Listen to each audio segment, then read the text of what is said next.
ഉടമ്പടിയുടെ നേർച്ച വസ്തുക്കളിൽ പ്രധാനപ്പെട്ടത് ഉടമ്പടി തൈലം, ഉടമ്പടി ഉപ്പ്, ഉടമ്പടി കാശുരൂപം,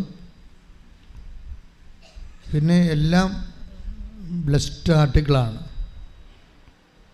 ഇൻക്ലൂഡിങ് കൃപാസനം പത്രം, എല്ലാം ബ്ലെസ്ഡ് ആർട്ടിക്കിളാണ്. കർത്താവിൻ്റെ ചൈതന്യത്തിന് പ്രതിഷ്ഠിക്കപ്പെട്ടതാണ്.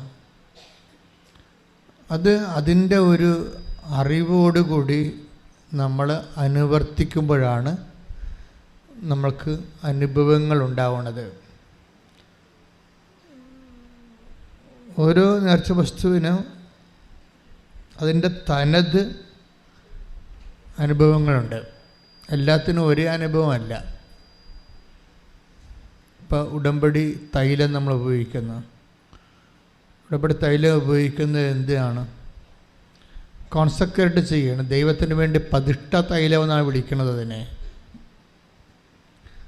ഇപ്പോൾ യാക്കോബ് അവൻ കിടന്നിരുന്ന സ്ഥലത്ത് ദൈവത്തിൻ്റെ സാന്നിധ്യം അനുസ്മരിച്ചപ്പോഴാണ് ഇത് ദൈവത്തിൻ്റെ ഭവനമാണ്, മോക്ഷത്തിൻ്റെ കവാടമാണെന്ന് പറഞ്ഞുകൊണ്ട് ആ കല്ലിൽ തൈലം പൂശും, പ്രതിഷ്ഠിക്കും. ആ കല്ല് ദൈവത്തിന് വേണ്ടി പ്രതിഷ്ഠിക്കും. Take the bed of God. സ്തുതിക്കട്ടെ. ഹല്ലേലൂയ. ഉൽപ്പത്തി 28:18. ഉൽപ്പത്തി 28:18. ഉൽപ്പത്തി പുസ്തകം 28-ാം അധ്യായം 18-ാമത്തെ വാക്യം വായിച്ചോളൂ. യാക്കോബ് അതിരാവിലെ എഴുന്നേറ്റ് പറഞ്ഞേ. യാക്കോബ് അതിരാവിലെ എഴുന്നേറ്റ് തലയ്ക്ക് കീഴേ വെച്ചിരുന്ന കല്ലെടുത്ത് ഒരു തൂണായി കുത്തി നിർത്തി അതിന്മേൽ എണ്ണയൊഴിച്ചു. അപ്പോൾ അത് പ്രതിഷ്ഠിക്കുകയാണ്. എന്നിട്ട് പറയുന്ന വാക്യങ്ങൾ എന്താണ്? അത് കഴിഞ്ഞ് യാക്കോബ് ഒരു പ്രതിജ്ഞ ചെയ്തു. ഒരു ഉടമ്പടി എടുത്തു. പ്രതിജ്ഞ ചെയ്തെന്ന് വെച്ചാൽ ഒരു ഉടമ്പടി എടുത്തു. ഉടമ്പടിയും തൈലവും തമ്മിൽ വളരെ കണക്റ്റഡ് ആണ്. പിന്നെ വായിച്ചോളൂ. ദൈവമായ കർത്താവ്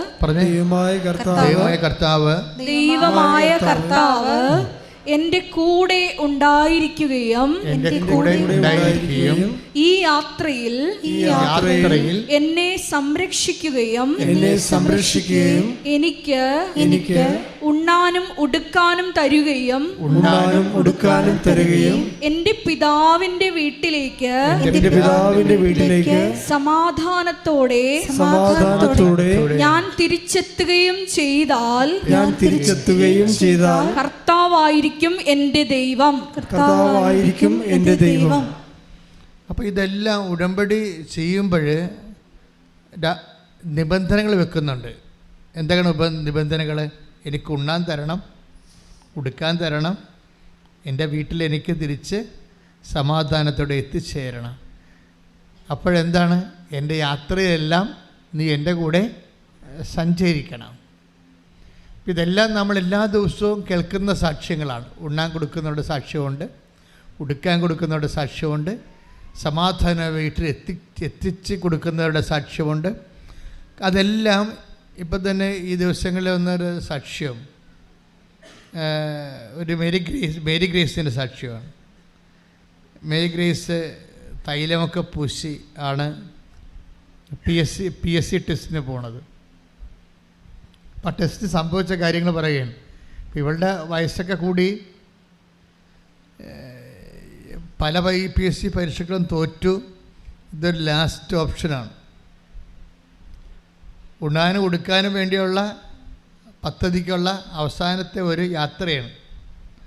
ആദ്യം എന്താ ചെയ്യണത്? യാക്കോബ് ചെയ്ത പോലെ തൈലം പൂശും, പ്രതിഷ്ഠിക്കും. നമ്മൾ തൈലം നെറ്റിക്ക് പൂശുന്നത് എന്തിനാണ്? ഞാൻ ദൈവത്തിന് പ്രതിഷ്ഠിക്കപ്പെട്ടവളാണ്. ക്ലിയർ അല്ലേ? ഞാൻ ദൈവത്തിന് പ്രതിഷ്ഠിക്കപ്പെട്ടവനാണ്. അതാണ് തൈലം പൂശ്. നമ്മൾ രാവിലെ ഉടമ്പടി തൈലം എടുത്ത് പൂശുമ്പോൾ ഉദ്ദേശിക്കുന്നത്, ഒന്ന്, ഞാൻ ഉടമ്പടി ചെയ്ത ആളാണ്. രണ്ടാമത്തത്, ഉടമ്പടി വഴി ഞാൻ ദൈവത്തിന് പ്രതിഷ്ഠിക്കപ്പെട്ടവളാണ്, പ്രതിഷ്ഠിക്കപ്പെട്ടവനാണ്. അപ്പോൾ സ്വാഭാവികമായിട്ടും ദൈവത്തിൻ്റെ ഉടമസ്ഥതയിലുള്ള ആളാണ് നമ്മൾ, അല്ലേ? അതാണ് ആദ്യമേ നാം പറയുന്നത്. ഇതെല്ലാം വിശ്വാസത്തിൻ്റെ പ്രയോഗങ്ങളാണ്. അച്ഛൻ നിങ്ങളോട് നേരത്തെ പറഞ്ഞിട്ടുണ്ട് വിശ്വാസം നമുക്ക് വിശ്വാസത്തിൻ്റെ കൈമാറ്റം എന്തൊക്കെയാണ്. നമുക്ക് വിശ്വാസം എക്സ്പ്ലെയിൻ ചെയ്യുന്നത്, വെളിപ്പെടുത്തുന്നത്, എക്സ്പ്ലിസിറ്റ് ആക്കുന്നത്, നമുക്ക് വിശ്വാസം ബാഹ്യമായി പ്രകടിപ്പിക്കുന്നത് 3 തരത്തിലാണ്. എന്താണ്? വിശ്വാസം പ്രാർത്ഥനയിലൂടെ നമുക്ക് പ്രകടിപ്പിക്കാം. പിന്നെ എന്ത് ചെയ്യണം? വിശ്വാസം നമുക്ക് പ്രഖ്യാപിക്കാം. പിന്നെ എന്ത് ചെയ്യാം? വിശ്വാസം നമുക്ക് പ്രയോഗിക്കാം. ഉടമ്പടിക്ക് വരുന്ന ഒരു പ്രശ്നം എന്ന് വെച്ച് കഴിഞ്ഞാൽ നമ്മൾ വ്യത്യസ്തമായ കാലാവസ്ഥകളിലും സാഹചര്യങ്ങളിലും ഈ 3 കാര്യവും ചെയ്യും. നമ്മൾ സാധാരണ ആധ്യാത്മിക വിഷയങ്ങളിൽ ഈ 3 കാര്യവും ആൾക്കാർ ചെയ്യത്തില്ല, പ്രത്യേകിച്ച് പ്രയോഗിക്കത്തില്ല. പ്രയോഗിക്കാൻ വേണ്ടി അവരുടെ കയ്യിൽ ഒന്നും കുറവാണ് കാര്യങ്ങളുള്ളത്. ഉടമ്പടിയിൽ പ്രയോഗിക്കാൻ ഒത്തിരി കാര്യങ്ങളുണ്ട്. ഉടമ്പടി തൈലം പ്രയോഗിക്കാനുള്ളതാണ്, ഉടമ്പടി ഉപ്പ് പ്രയോഗിക്കാനുള്ളതാണ്, പിന്നെ എന്തെല്ലാം കാര്യങ്ങൾ അതിൻ്റെ അകത്ത് വേറെ ആൾക്കാർ വ്യത്യസ്തമായ രീതിയിൽ ഉടമ്പടിക്ക് ആശ്രയം ഒക്കെ. അപ്പോൾ പ്രയോഗിക്കുമ്പോൾ അതിൻ്റെ അകത്ത് ഇംപ്ലിസിറ്റായിട്ട് വരുന്ന ഉള്ളടങ്ങിയിരിക്കുന്നൊരു കാര്യമുണ്ട്. പ്രാർത്ഥനയുണ്ട്, അതിൻ്റെ അകത്ത് പ്രഖ്യാപനമുണ്ട്. പ്രയോഗത്തിൻ്റെ ഒരു ഗുണം അതാണ്. പ്രാർത്ഥനയിൽ ചിലപ്പോൾ പ്രയോഗം ഉണ്ടാകത്തില്ല, പക്ഷെ പ്രയോഗത്തിൽ പ്രാർത്ഥന ഉണ്ടാവും, പ്രഖ്യാപനം ഉണ്ടാവും. അതാണ് നേർച്ച വസ്തുക്കളുടെ പ്രത്യേകത. അതാണ് നേർച്ച വസ്തുക്കൾ. അപ്പോൾ ഈ മോളെന്താ ചെയ്യണത്? ആ ഉടമ്പടി തൈലം എടുത്ത് നെറ്റിക്ക് ചാർത്തിയിട്ടാണ് പ്രതിഷ്ഠിച്ചത്. തന്നെ പ്രതിഷ്ഠിച്ചിട്ടാണ് ഈ PSC ടെസ്റ്റിന് പോകുന്നത്. അവസാന യുദ്ധമാണ്. ഈ PSC ടെസ്റ്റ് അവർക്ക് എഴുതാൻ പറ്റത്തില്ല, ഏജ് ഓവറായിപ്പോയി. പക്ഷേ സംഭവിക്കണത് അവർക്ക് സങ്കടകരമായ ചില അനുഭവങ്ങളാണ് അവിടെ സംഭവിച്ചത്. എന്താണ്? 15 ക്വസ്റ്റ്യൻ അവൾ കണ്ടില്ല എഴുതി തീർന്നപ്പോഴേ. എന്താ ആപത്താണെന്ന് നോക്കിയേ.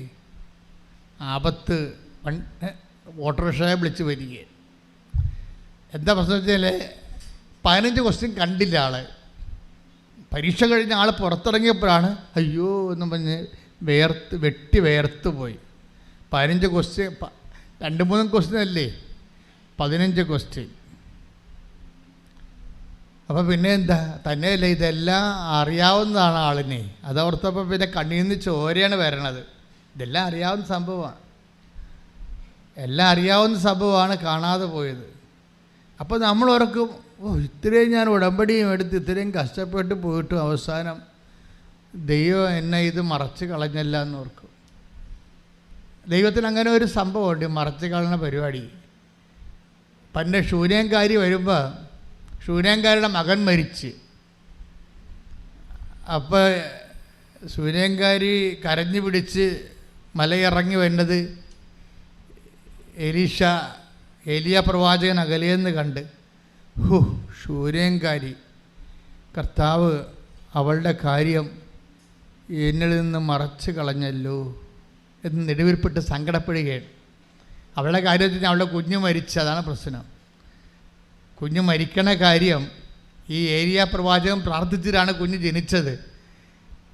പക്ഷെ മരിക്കാൻ പോണ കാര്യം ഏലിയ പ്രവാചകനോട് പറഞ്ഞില്ല, മറച്ചു കളഞ്ഞു. Take the word of God. സ്തുതിക്കട്ടെ. ഹല്ലേലൂയ, ഹല്ലേലൂയ, ഹല്ലേലൂയ. 2 രാജാക്കന്മാർ 4:27. 1 രാജാക്കന്മാർ 2:27 വായിച്ചോളൂ. അവൾ മലയിൽ ദൈവപുരുഷന്റെ അടുത്തെത്തി അവന്റെ പാദങ്ങളിൽ പിടിച്ചു. അവളെ തള്ളി മാറ്റുന്നതിന് ഗഹസി മുൻപോട്ട് വന്നു. എന്നാൽ ദൈവപുരുഷൻ പറഞ്ഞു, അവളെ തടയരുത്, അവൾ കഠിന ദുഃഖത്തിലാണ്. കർത്താവ് അത് എന്നിൽ നിന്ന് മറച്ചിരിക്കുന്നു, എന്നെ അറിയിച്ചിട്ടില്ല. ഈ ദൈവത്തിൻ്റെ സ്നേഹം ചില സമയത്ത് നമ്മളെ മറച്ചും കളയും.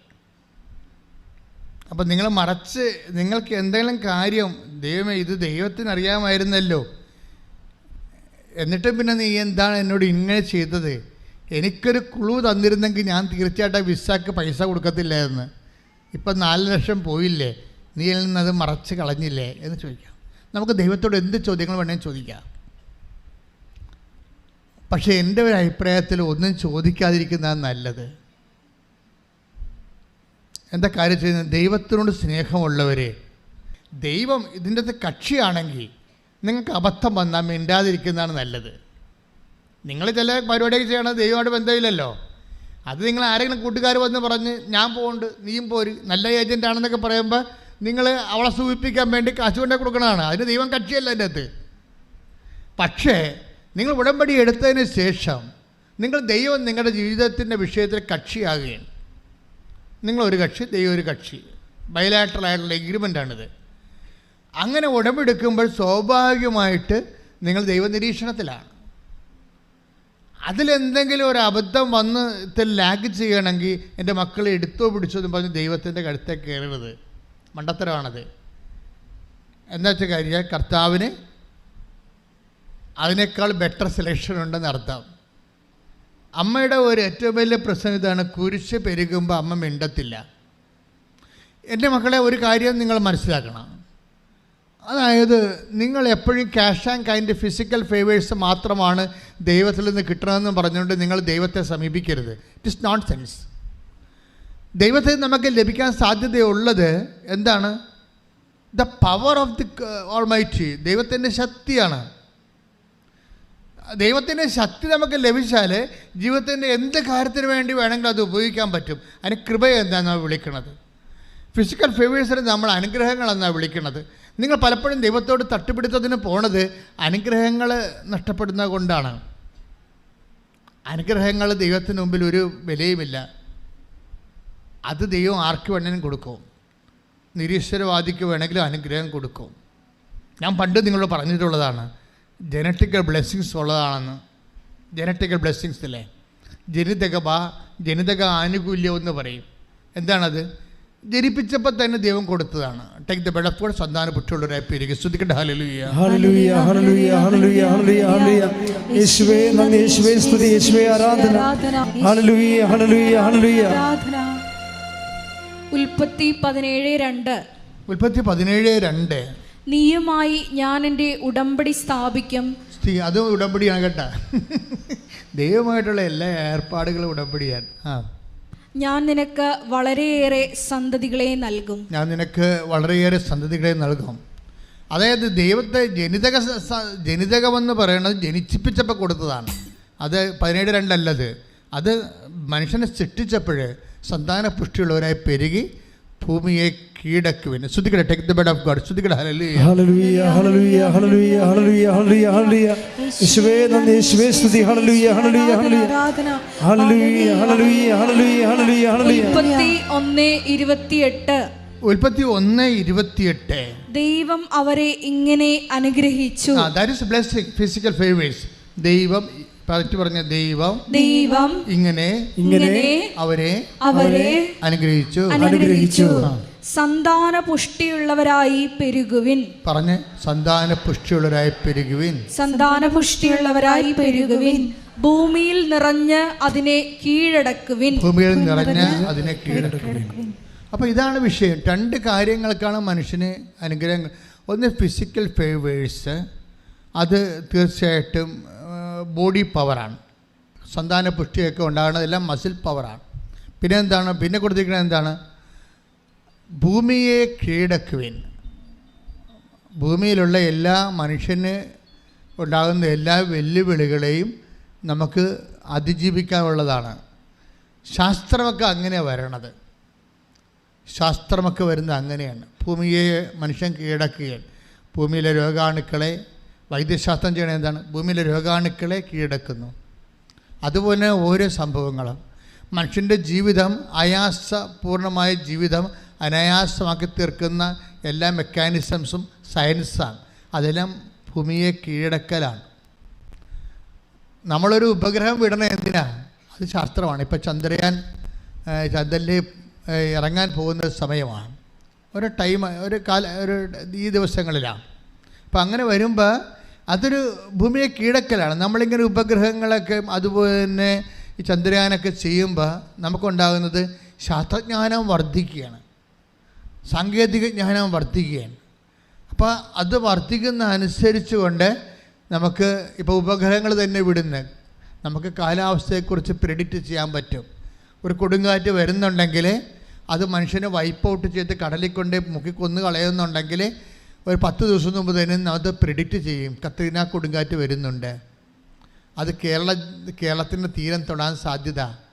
ഉടനെ അത് ഉപഗ്രഹമാണ് പറഞ്ഞു തരണത്. അപ്പോൾ നമ്മൾ ഭൂമിയെ കീഴടക്കുകയാണ്. ശാസ്ത്രം എന്തിനാണ്?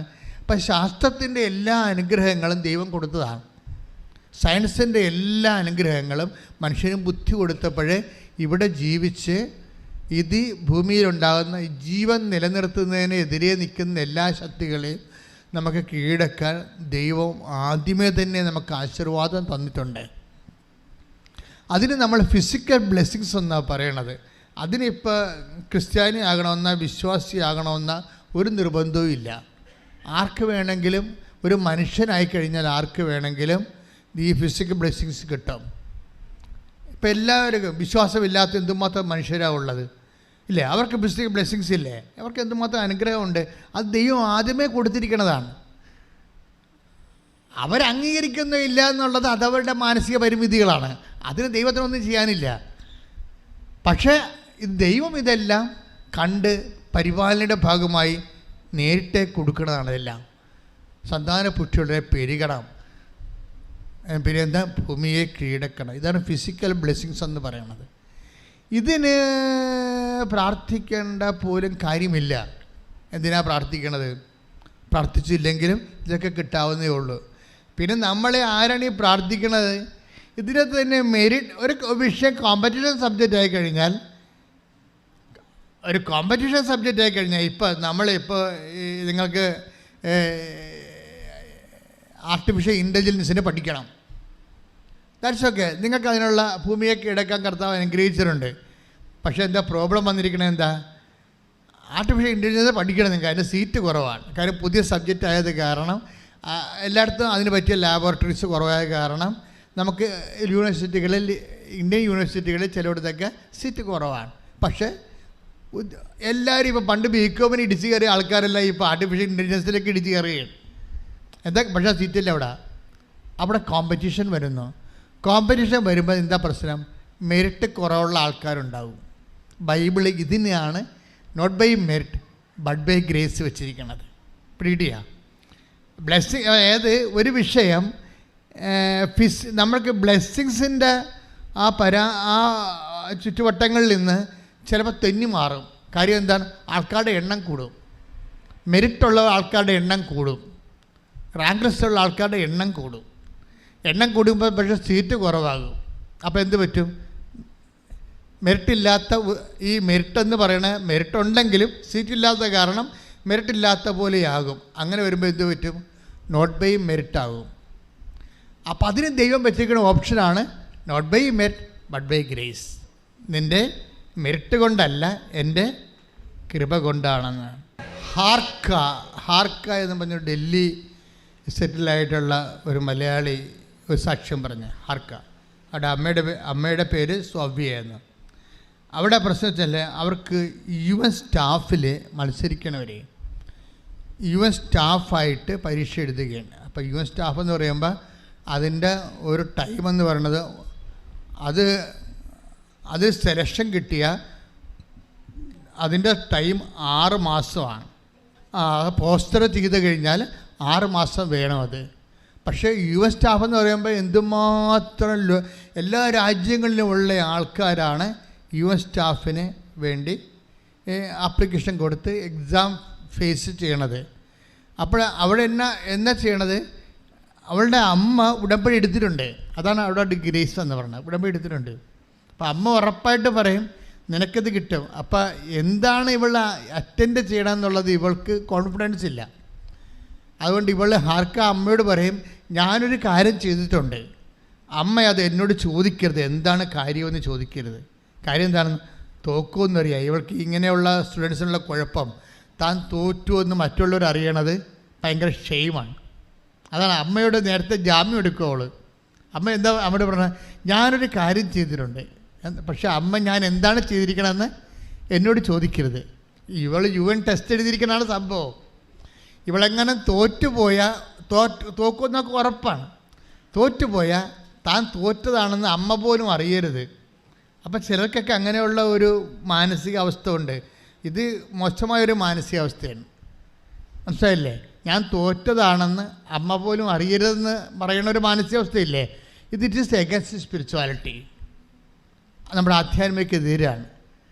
ഞാൻ ഇപ്പോൾ നമുക്ക് പഠിക്കാൻ വരുന്ന കുഞ്ഞുങ്ങളില്ലേ,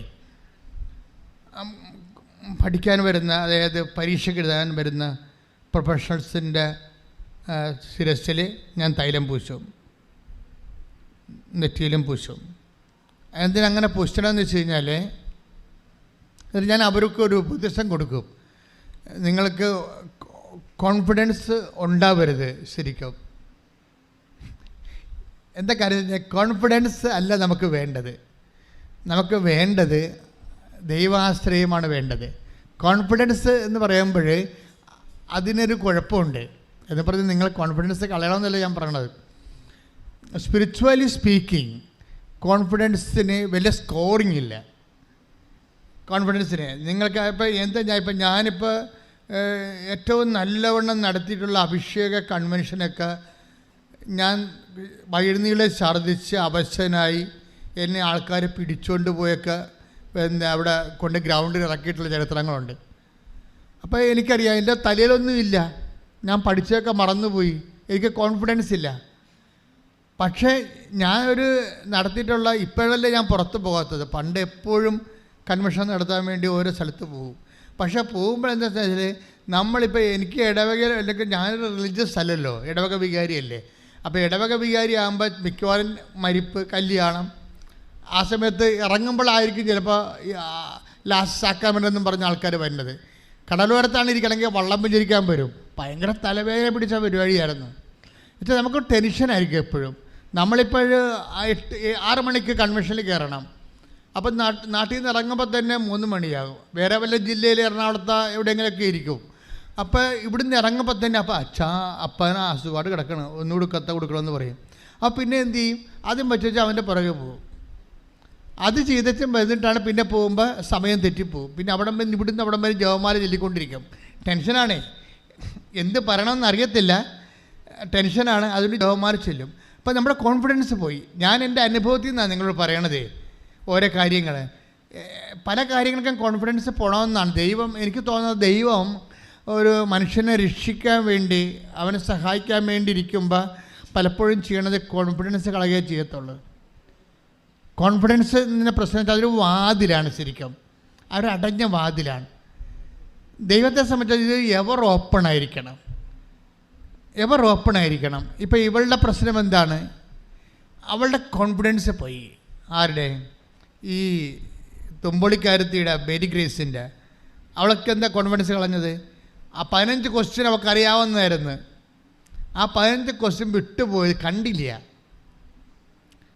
ദൈവകൃപ എപ്പോഴും നമ്മളെ തിരക്കി വരുമ്പോൾ ആ സമയത്ത് നമുക്ക് കോൺഫിഡൻസ് ഇല്ലാത്തവരായിട്ടാണ് നമ്മൾ കണ്ടെത്തുന്നത്. നിങ്ങൾക്ക് ദൈവത്തെ പഠിക്കണം നമ്മൾ ശരിക്കും. അല്ലാതെ ഓരോരോ കാര്യത്തിന് ഇങ്ങനെ ദൈവത്തിൻ്റെ കഴുത്തേ കയറി മോന്തം കയറ്റി ഫൈറ്റ് ചെയ്ത് നടക്കരുത്. എന്താ കർശനത്തിൽ അമ്മയെ കണ്ടാണ് പഠിക്കേണ്ടത്. നിങ്ങൾ ദൈവത്തെ പഠിക്കണമെങ്കിൽ ആദ്യം മറിയത്തെ പഠിക്കണം. മറിയം ഈ കാലാവസ്ഥയെല്ലാം കണ്ട ആളാണ്. മറിയം വളർന്നു വന്ന സാഹചര്യങ്ങളിൽ അമ്മയുടെ വാക്കുകൾ, അമ്മയുടെ സുവിശേഷത്തിൽ എന്നെ ഏറ്റവും എപ്പോഴും ആകർഷിക്കുന്നത് അമ്മ മിണ്ടിയില്ലെന്നാണ്. പക്ഷേ അമ്മ ഹൃദയത്തിൽ സംഗ്രഹിച്ചു. അതാണ് വേറെ എല്ലാ വിശുദ്ധന്മാരെക്കാളും അമ്മയെ ഉയർത്തി നിർത്തുന്നത് ഈ മൗനമാണ്. അത് അമ്മ എപ്പോഴൊക്കെ മൗനം എടുത്തണം നിങ്ങൾക്കറിയാമോ? മൗനം എടുക്കുന്നത് മുഴുവനും ഭയങ്കരമായ ചങ്കതകരുന്ന അവസ്ഥയിലാണ് മൗനം എടുക്കുന്നത്.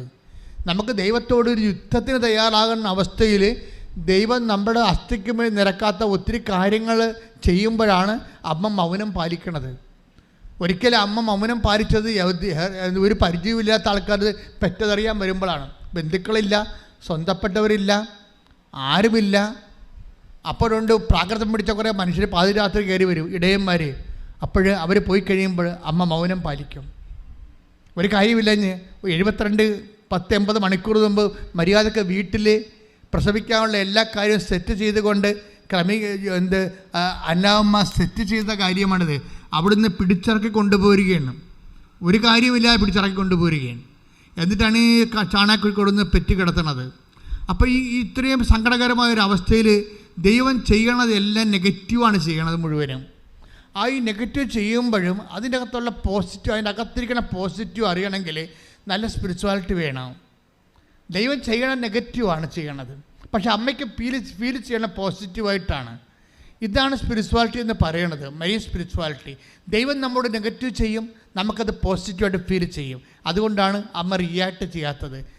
പ്രാർത്ഥിക്കുക, അമ്മേ പരിശുദ്ധ അമ്മേ, അമ്മേ പരിശുദ്ധ അമ്മേ, ദൈവമാതാവേ, ദൈവമാതാവേ, അമ്മയെ പോലെ എൻ്റെ ജീവിതത്തിലെ നെഗറ്റീവ് സംഭവിക്കുമ്പോഴേ പോസിറ്റീവ് അനുഭവിച്ചതുപോലെ സംഗ്രഹിക്കാൻ എനിക്ക് ആത്മാഭിഷേകം നൽകണമേ. ആത്മാവേ പരിശുദ്ധാത്മാവേ, പരിശുദ്ധാത്മാവേ, അമ്മയിൽ വസിച്ചു വളർന്ന മറിയത്തിന്റെ ആത്മാവേ, എന്നിൽ വസിച്ച് സുവിശേഷത്തിന്റെ സാക്ഷിയാകാൻ എന്നെ അഭിഷേകം ചെയ്യണമേ.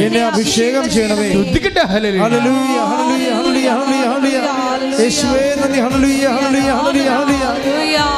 യേശുവേ ക്ലേശ സമയങ്ങളില് പരിശുദ്ധ അമ്മയെ പോലെ എന്താ മേരി ഗ്രേസ് പരീക്ഷ കഴിഞ്ഞ് പുറത്തിറങ്ങിയപ്പോഴാണ് അറിയണത് 15 ക്വസ്റ്റ്യൻ കണ്ടില്ല. ധൃതിക്ക്, വെബ്രാളത്തിൽ, വ്യഗ്രതയിൽ കാണാതെ പോയി.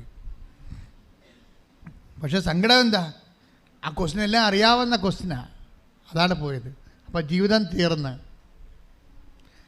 ഇതെല്ലാം അത് ഒന്ന് കറുപ്പിക്കാൻ സമയം കിട്ടിയാൽ മതി. ഇതെല്ലാം ഡാർക്കൻ ചെയ്യുന്ന പരീക്ഷയാണ്. ഒന്ന് കറുപ്പിച്ചാൽ മതി. അറിയാവുന്നതാണ്, കറുപ്പിക്കാൻ ഒത്തില്ല. പക്ഷേ ഇവളുണ്ടല്ലോ, she's guided by the spirit.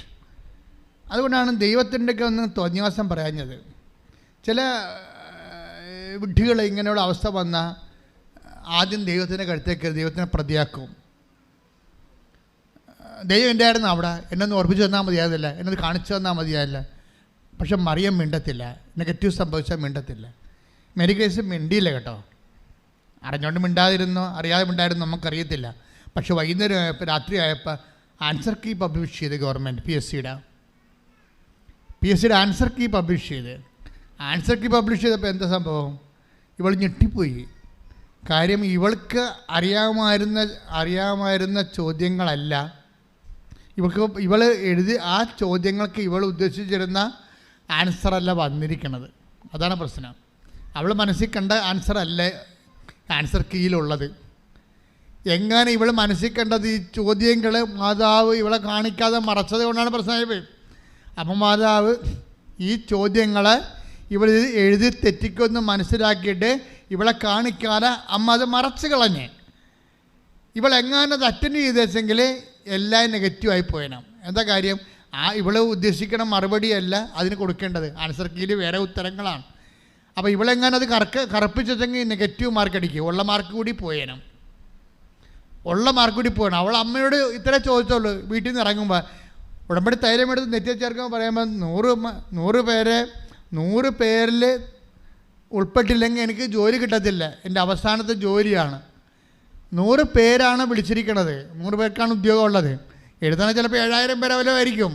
ഈ 100 പേരുടെ ഉള്ളിൽ എൻ്റെ പേര് വന്നില്ലെങ്കിൽ എനിക്ക് ജോലി കിട്ടത്തില്ല. അമ്മയുടെ കയ്യിലാണ് അതെന്നും പറഞ്ഞാണ് ഇവിടെ ഇറങ്ങണത്. ഈ 100 പേരുടെ ഉള്ളിൽ ഇത് വരാൻ വേണ്ടിയാണ് ഈ ആൻസർ ഇവിടെ ക്വസ്റ്റ്യൻ കാണിക്കാതിരുന്നത്. ഇപ്പം എത്ര പേരിൽ അവർക്ക് ആൻസർ വന്നപ്പോൾ എത്ര വന്നിരിക്കുന്നത്? 43 നമ്പറായിട്ട് വന്നിരിക്കുകയാണ്. Praise the Lord. ഹല്ലേലൂയ, ഹല്ലേലൂയ, ഹല്ലേലൂയ, ഹല്ലേലൂയ. യേശുവേ നന്ദി. ഹല്ലേലൂയ, ഹല്ലേലൂയ, ഹല്ലേലൂയ, ഹല്ലേലൂയ, ഹല്ലേലൂയ. ആഗ്രഹിക്കുന്നതിലും കൂടുതൽ ചെയ്തു തരാൻ കഴിയും. ദിവ്യകാരുണ്യത്തിന് എന്നേരവും ആരാധനയും സ്തുതിയും പുകഴ്ചയും ഉണ്ടായിരിക്കട്ടെ. അതെ, തിടുക്കത്തിൽ ഒരിക്കലും ദൈവമായിട്ട് ഒരു നീരസം ഉണ്ടാക്കാതിരിക്കാൻ വേണ്ടി സൂക്ഷിക്കണം. വളരെ കരുതലോടെ സൂക്ഷിക്കേണ്ട കാര്യങ്ങളാണ്. തിടുക്കത്തിൽ ദൈവമായിട്ട് ഒരു നീരസം ഉണ്ടാക്കുക. ശരിയും അതങ്ങനെ വന്നു കഴിഞ്ഞാൽ പിന്നെ നിങ്ങൾ മാനസാന്തരപ്പെട്ടാൽ ഒക്കത്തില്ലത്. നിങ്ങൾ ബ്രാൻഡഡ് ആകും. ഇത് തന്നെയാണ് എല്ലായിടത്തും വരണത്. കാര്യം ഞാൻ എപ്പോഴും എൻ്റെ മക്കളോട്, യൂത്തിനോട് എപ്പോഴും പറയും, മക്കളെ പയറ്റി ഈസ് ആൻ ഇൻ്റലിജൻറ്റ് ബിസിനസ് എന്ന് പറയും. അവർക്ക് പെട്ടെന്ന് മനസ്സിലായി ഞാൻ പറയണത്.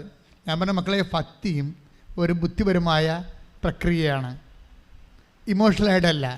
നമുക്ക് ഭക്തിയെ സംബന്ധിച്ചിടത്തോളം അറിയാവുന്നത് ഇമോഷണലായിട്ടുള്ള വിഷയം, വൈകാരികമായ എന്തോ പ്രകടനങ്ങളാണ് ഭക്തിയായിട്ട് വരും. ഭക്തി പ്രകടനമെന്നല്ലേ പറയണത്. ഭക്തി പക്ഷേ വൈകാരികമായ പ്രകടനമല്ല, അതൊരു ട്രാൻസാക്ഷനാണ്, ഇൻ്റലിജൻറ്റ് ട്രാൻസാക്ഷനാണ്, ബുദ്ധിപരമായ ഒരു ഇടപെടലാണ്, ബുദ്ധിപരമായിട്ടുള്ള. സ്കാർഡാകാതിരിക്കാൻ വേണ്ടി നോക്കണം.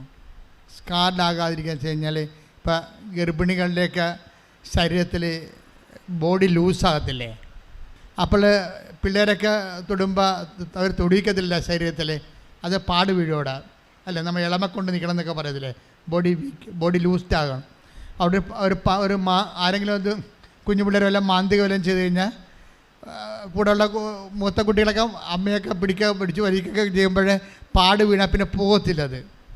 ഇതെന്നാ പറഞ്ഞ പോലെയാണ് ദൈവമായിട്ടുള്ള ഏർപ്പാട്. ദൈവത്തിൻ്റെ നമ്മുടെ ആത്മാവിൽ പാട് വീഴാതിരിക്കാൻ നോക്കണം. എന്നുവെച്ചാൽ മറിയത്തെ പോലെ ആകണമെന്ന് why I am promoting Mary.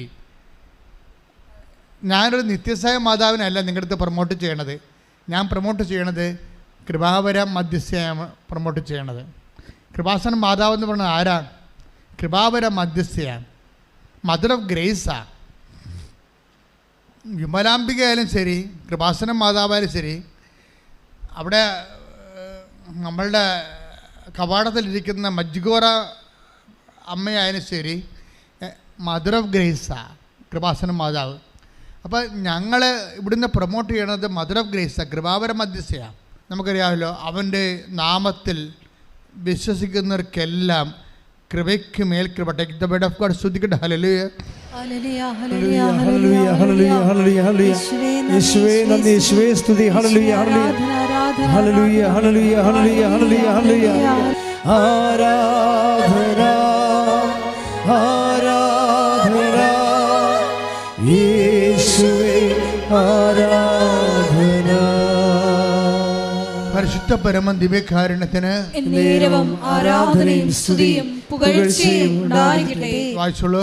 യോഹന്നാൻ 1:16. യോഹന്നാൻ 1:16. അവന്റെ പൂർണ്ണതയിൽ നിന്ന്, അവന്റെ പൂർണ്ണതയിൽ നിന്ന് നാം എല്ലാം കൃപയ്ക്ക് മേൽ കൃപ, കൃപയ്ക്ക് മേൽ കൃപ സ്വീകരിച്ചിരിക്കുന്നു.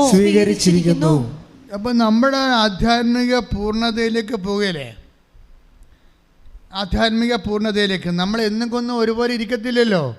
നമ്മൾ വളരുമ്പോൾ ആധ്യാത്മിക പൂർണ്ണതയിലേക്കാണ് പോണത്. ലെസ് കംപ്ലൈൻസ് എപ്പോഴാണ് നിങ്ങളുടെ ജീവിതത്തിൽ ഉണ്ടാകുന്നത്, അപ്പോൾ നിങ്ങൾ വളർച്ചയുടെ പാതയിലാണ്.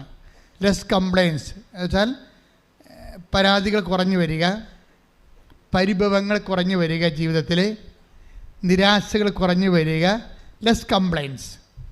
ലെസ് കംപ്ലൈൻസ് ആകുമ്പോഴാണ് നിങ്ങളെ പൂർണ്ണതയിലേക്ക് വരുന്നത്. അതുകൊണ്ടാണ് ഈശോ പറയണത്, ഈ വെള്ളം കുടിക്കണവന് ഇനിയും ദാഹിക്കും അല്ലേ. ഞാൻ തരുന്ന വെള്ളം കുടിക്കുന്നവർക്ക് ഒരിക്കലും ദാഹിക്കുകയില്ല. ശ്രദ്ധിക്കട്ടെ. ഹല്ലേലൂയ, ഹല്ലേലൂയ, ഹല്ലേലൂയ, ഹല്ലേലൂയ. യോഹന്നാൻ 4:13. യേശു പറഞ്ഞു, ഈ വെള്ളം കുടിക്കുന്ന ഏവനും വീണ്ടും ദാഹിക്കും. എന്നാൽ ഞാൻ നൽകുന്ന വെള്ളം കുടിക്കുന്നവന് പിന്നീട് ഒരിക്കലും ദാഹിക്കുകയില്ല. എന്താ പ്രോബ്ലം വെച്ചാൽ നമ്മളിങ്ങനെ ആത്മാവിൽ നിറയുന്നതനുസരിച്ച് കൊണ്ട് പരാതികൾ, പരിഭവങ്ങൾ, നിരാശകൾ കുറഞ്ഞു വരും. അപ്പോൾ നമ്മുടെ നിരാശ കുറയാനും പരാതികൾ കുറയാനും ദൈവമായിട്ട് യുദ്ധം ചെയ്യാനും മോന്തം കയറ്റി നടക്കാതിരിക്കാനൊക്കെ നല്ലത് പരിശുദ്ധാത്മാവിൽ നിറയുക തന്നെയാണ്. ഒരിക്കലും നിങ്ങൾ പരാതി ഒരിക്കലും ദൈവത്തെ പറയരുത്. കാര്യം അപ്പോഴത്തെ തന്നെ ബ്രാൻഡഡ് ആകും. കാര്യം പരാതി എന്ന് പറയുന്ന സാധനം ദൈവം എടുക്കുന്നത് നിങ്ങൾ പറയുന്ന ഭാഷയിലല്ല. ഒരു പരാതി പറഞ്ഞപ്പോൾ എന്നായിരിക്കാൻ, അങ്ങനെയല്ല. അതിന് വേറെ രീതിയിലാണ് അവിടെ കൗണ്ട് ചെയ്യണത്. ഇപ്പം ഞങ്ങൾക്കൊക്കെ സെമിനാറിലൊക്കെ പഠിക്കുമ്പോൾ മാർക്ക് കുറഞ്ഞാൽ എന്താ 2 എഴുതിയെടുക്കണമെന്ന് നമ്മൾ പറയും. പക്ഷേ സെമിനാറിലെ അച്ഛന്മാരതല്ല പറയണത്, ദൈവവിളിയില്ലെന്ന് അവർ പറയണത്. അതുപോലെ നിങ്ങൾ പരാതിപ്പെട്ട ദൈവം കൗണ്ട് ചെയ്യണത് ആത്മാവിൻ്റെ പ്രവർത്തനമില്ല, ജഡിക സ്ത്രീയാണെന്നാണ് പറയണത്. അയ്യോ, എന്നാ കഷ്ടമാണല്ലേ. ആത്മാവിൻ്റെ നിങ്ങൾക്ക് പരാതികളുണ്ടെങ്കിൽ നിങ്ങൾ ആത്മാവിൻ്റെ പ്രവർത്തനമല്ല, ജഡിക സ്ത്രീയാണ്. ലോകത്തിൻ്റെ ആത്മാവിനാണ് നയിക്കപ്പെടുന്നത്, പരിശുദ്ധാത്മാവിനല്ല. അപ്പോൾ 8:14 വർക്കൗട്ട് ചെയ്യ ഉടനെ ദൈവാത്മാവിനാൽ നയിക്കപ്പെടുന്നവരെല്ലാം ദൈവത്തിൻ്റെ മക്കളാണ്, ദൈവത്തിന്റെ മക്കളാണ്. മനസ്സിലായില്ലേ? നമ്മൾ പരാതി പറഞ്ഞാൽ ദൈവം എന്താ കണക്കാക്കേണ്ടത്? ആത്മാവിനല്ല നയിക്കപ്പെടുന്നത്. അപ്പം അങ്ങനെ വന്നു കഴിയുമ്പോൾ നമ്മളെ ലോകത്തിൻ്റെ സന്തതിയായിട്ടാണ് ദൈവം കൗണ്ട് ചെയ്യണത്, അല്ലേ? Take the word of God. ശ്രുതിക്കട്ടെ ഹല്ലേലൂയ. റോമ 8:17 നാം മക്കളെങ്കിൽ അവകാശികളുമാണ്. പറഞ്ഞേ, നാം മക്കളെങ്കിൽ അവകാശികളാണ്. ദൈവത്തിന്റെ അവകാശികളും ക്രിസ്തുവിന്റെ കൂട്ടവകാശികളും. അപ്പോൾ എന്താ പ്രോബ്ലം വെച്ച് കഴിഞ്ഞാൽ, പരാതികൾ വന്നു, പരിഭവങ്ങൾ വന്നാൽ അപ്പം തന്നെ ദൈവാത്മാവിനാൽ നയിക്കപ്പെടുന്നില്ല, പിന്നെ ലോകാത്മാവിനാലാണ് നയിക്കപ്പെടുന്നത്. ലോകാത്മാവിനാണ് നയിക്കപ്പെടുന്നതെങ്കിൽ പിന്നെ ദൈവത്തിൻ്റെ മക്കളല്ല, പിന്നെ അവകാശികളുമല്ല. തീർന്ന പരിപാടി. ഇത് ഇവിടം കൊണ്ട് എത്തത്തില്ല. ഈ സംഭവം പെട്ടെന്ന് പറഞ്ഞാൽ തീരത്തില്ല. ഇത് അമ്മയ്ക്ക് നല്ലവണ്ണം അറിയാവുന്ന കൊണ്ടാണ് പ്രസവിച്ച് കട്ടൻ ചായ പോലും കിട്ടാതെ ഈ പാതിരക്ക് കിടക്കുമ്പോഴും പല പ്രാകൃതം പിടിച്ച മനുഷ്യരും വരുമ്പോഴും മിണ്ടാണ്ടിരിക്കണതാണ്. ആത്മാവിനാൽ നയിക്കപ്പെടുകയാണ്. മനസ്സിലായില്ലേ? പരിശുദ്ധാത്മാവിനാൽ അമ്മ നയിക്കപ്പെട്ടിരിക്കുന്ന സാഹചര്യം എന്താണെന്നറിയാമോ? ഒരു ചോരക്കുഞ്ഞിനെ പെറ്റ രാത്രിയിൽ പ്രാകൃതം പിടിച്ച മനുഷ്യർ ഒരു പട്ടിക്കുഞ്ഞ് ഒരു പട്ടി പറ്റിക്കിടക്കണ പോലെ കിടക്കേണ്ടി വന്ന സാഹചര്യത്തിൽ മിണ്ടാതിരുന്നതാണ് ആത്മാവ് നയിക്കപ്പെട്ടിരിക്കുന്നത്. അതുകൊണ്ട് തന്നെ സ്വാഭാവികമായിട്ട് പിന്നെ അടുത്ത നടപടി എന്താണ്? അമ്മ, നിങ്ങൾക്കറിയാവില്ല, അമ്മയെ കണ്ടപ്പോൾ മാലാഖ എന്താ പറഞ്ഞത്? അത് എന്താ പറഞ്ഞത്? Hail Mary full of grace, take the word of God. ശ്രുതിക്കട്ടെ ഹല്ലേലൂയ. ഹല്ലേലൂയ ഹല്ലേലൂയ ഹല്ലേലൂയ ഹല്ലേലൂയ ഹല്ലേലൂയ. യേശുവേ നന്ദി. ഹല്ലേലൂയ ഹല്ലേലൂയ ഹല്ലേലൂയ ഹല്ലേലൂയ ഹല്ലേലൂയ. ലൂക്ക 1:28 ദൂതൻ അവളുടെ അടുത്ത് വന്നു പറഞ്ഞു, ദൈവകൃപ നിറഞ്ഞവളെ സ്വസ്തി, കർത്താവ് നിന്നോട് കൂടെ. അപ്പോൾ അമ്മയെക്കുറിച്ചുള്ള ദൈവത്തിൻ്റെ അസസ്മെൻ്റാണ്, ഒരു ഇന്റേണൽ അസസ്മെൻ്റാണ്. നിങ്ങൾക്ക് കോളേജൊക്കെ പഠിക്കുന്നവർക്കറിയാം, ഇന്റേണൽ അസസ്മെൻ്റ് ഉണ്ടാവും അല്ലേ? സമരക്കാരൊക്കെ കോളേജിലൊക്കെ സമരമൊക്കെ ഒതുങ്ങിയത് എങ്ങനെയാണ്? ഈ ഇൻറ്റേർണൽ അസസ്മെൻറ്റ് വന്നപ്പോഴല്ലേ. ഈ ഇൻറ്റേർണൽ അസസ്മെൻ്റ് എന്നും പറഞ്ഞ സാധനമുണ്ട്. ആന്തരികമായിട്ടുള്ള ആൾക്കാരെക്കുറിച്ച് ഇവാലുവേഷനാണത്.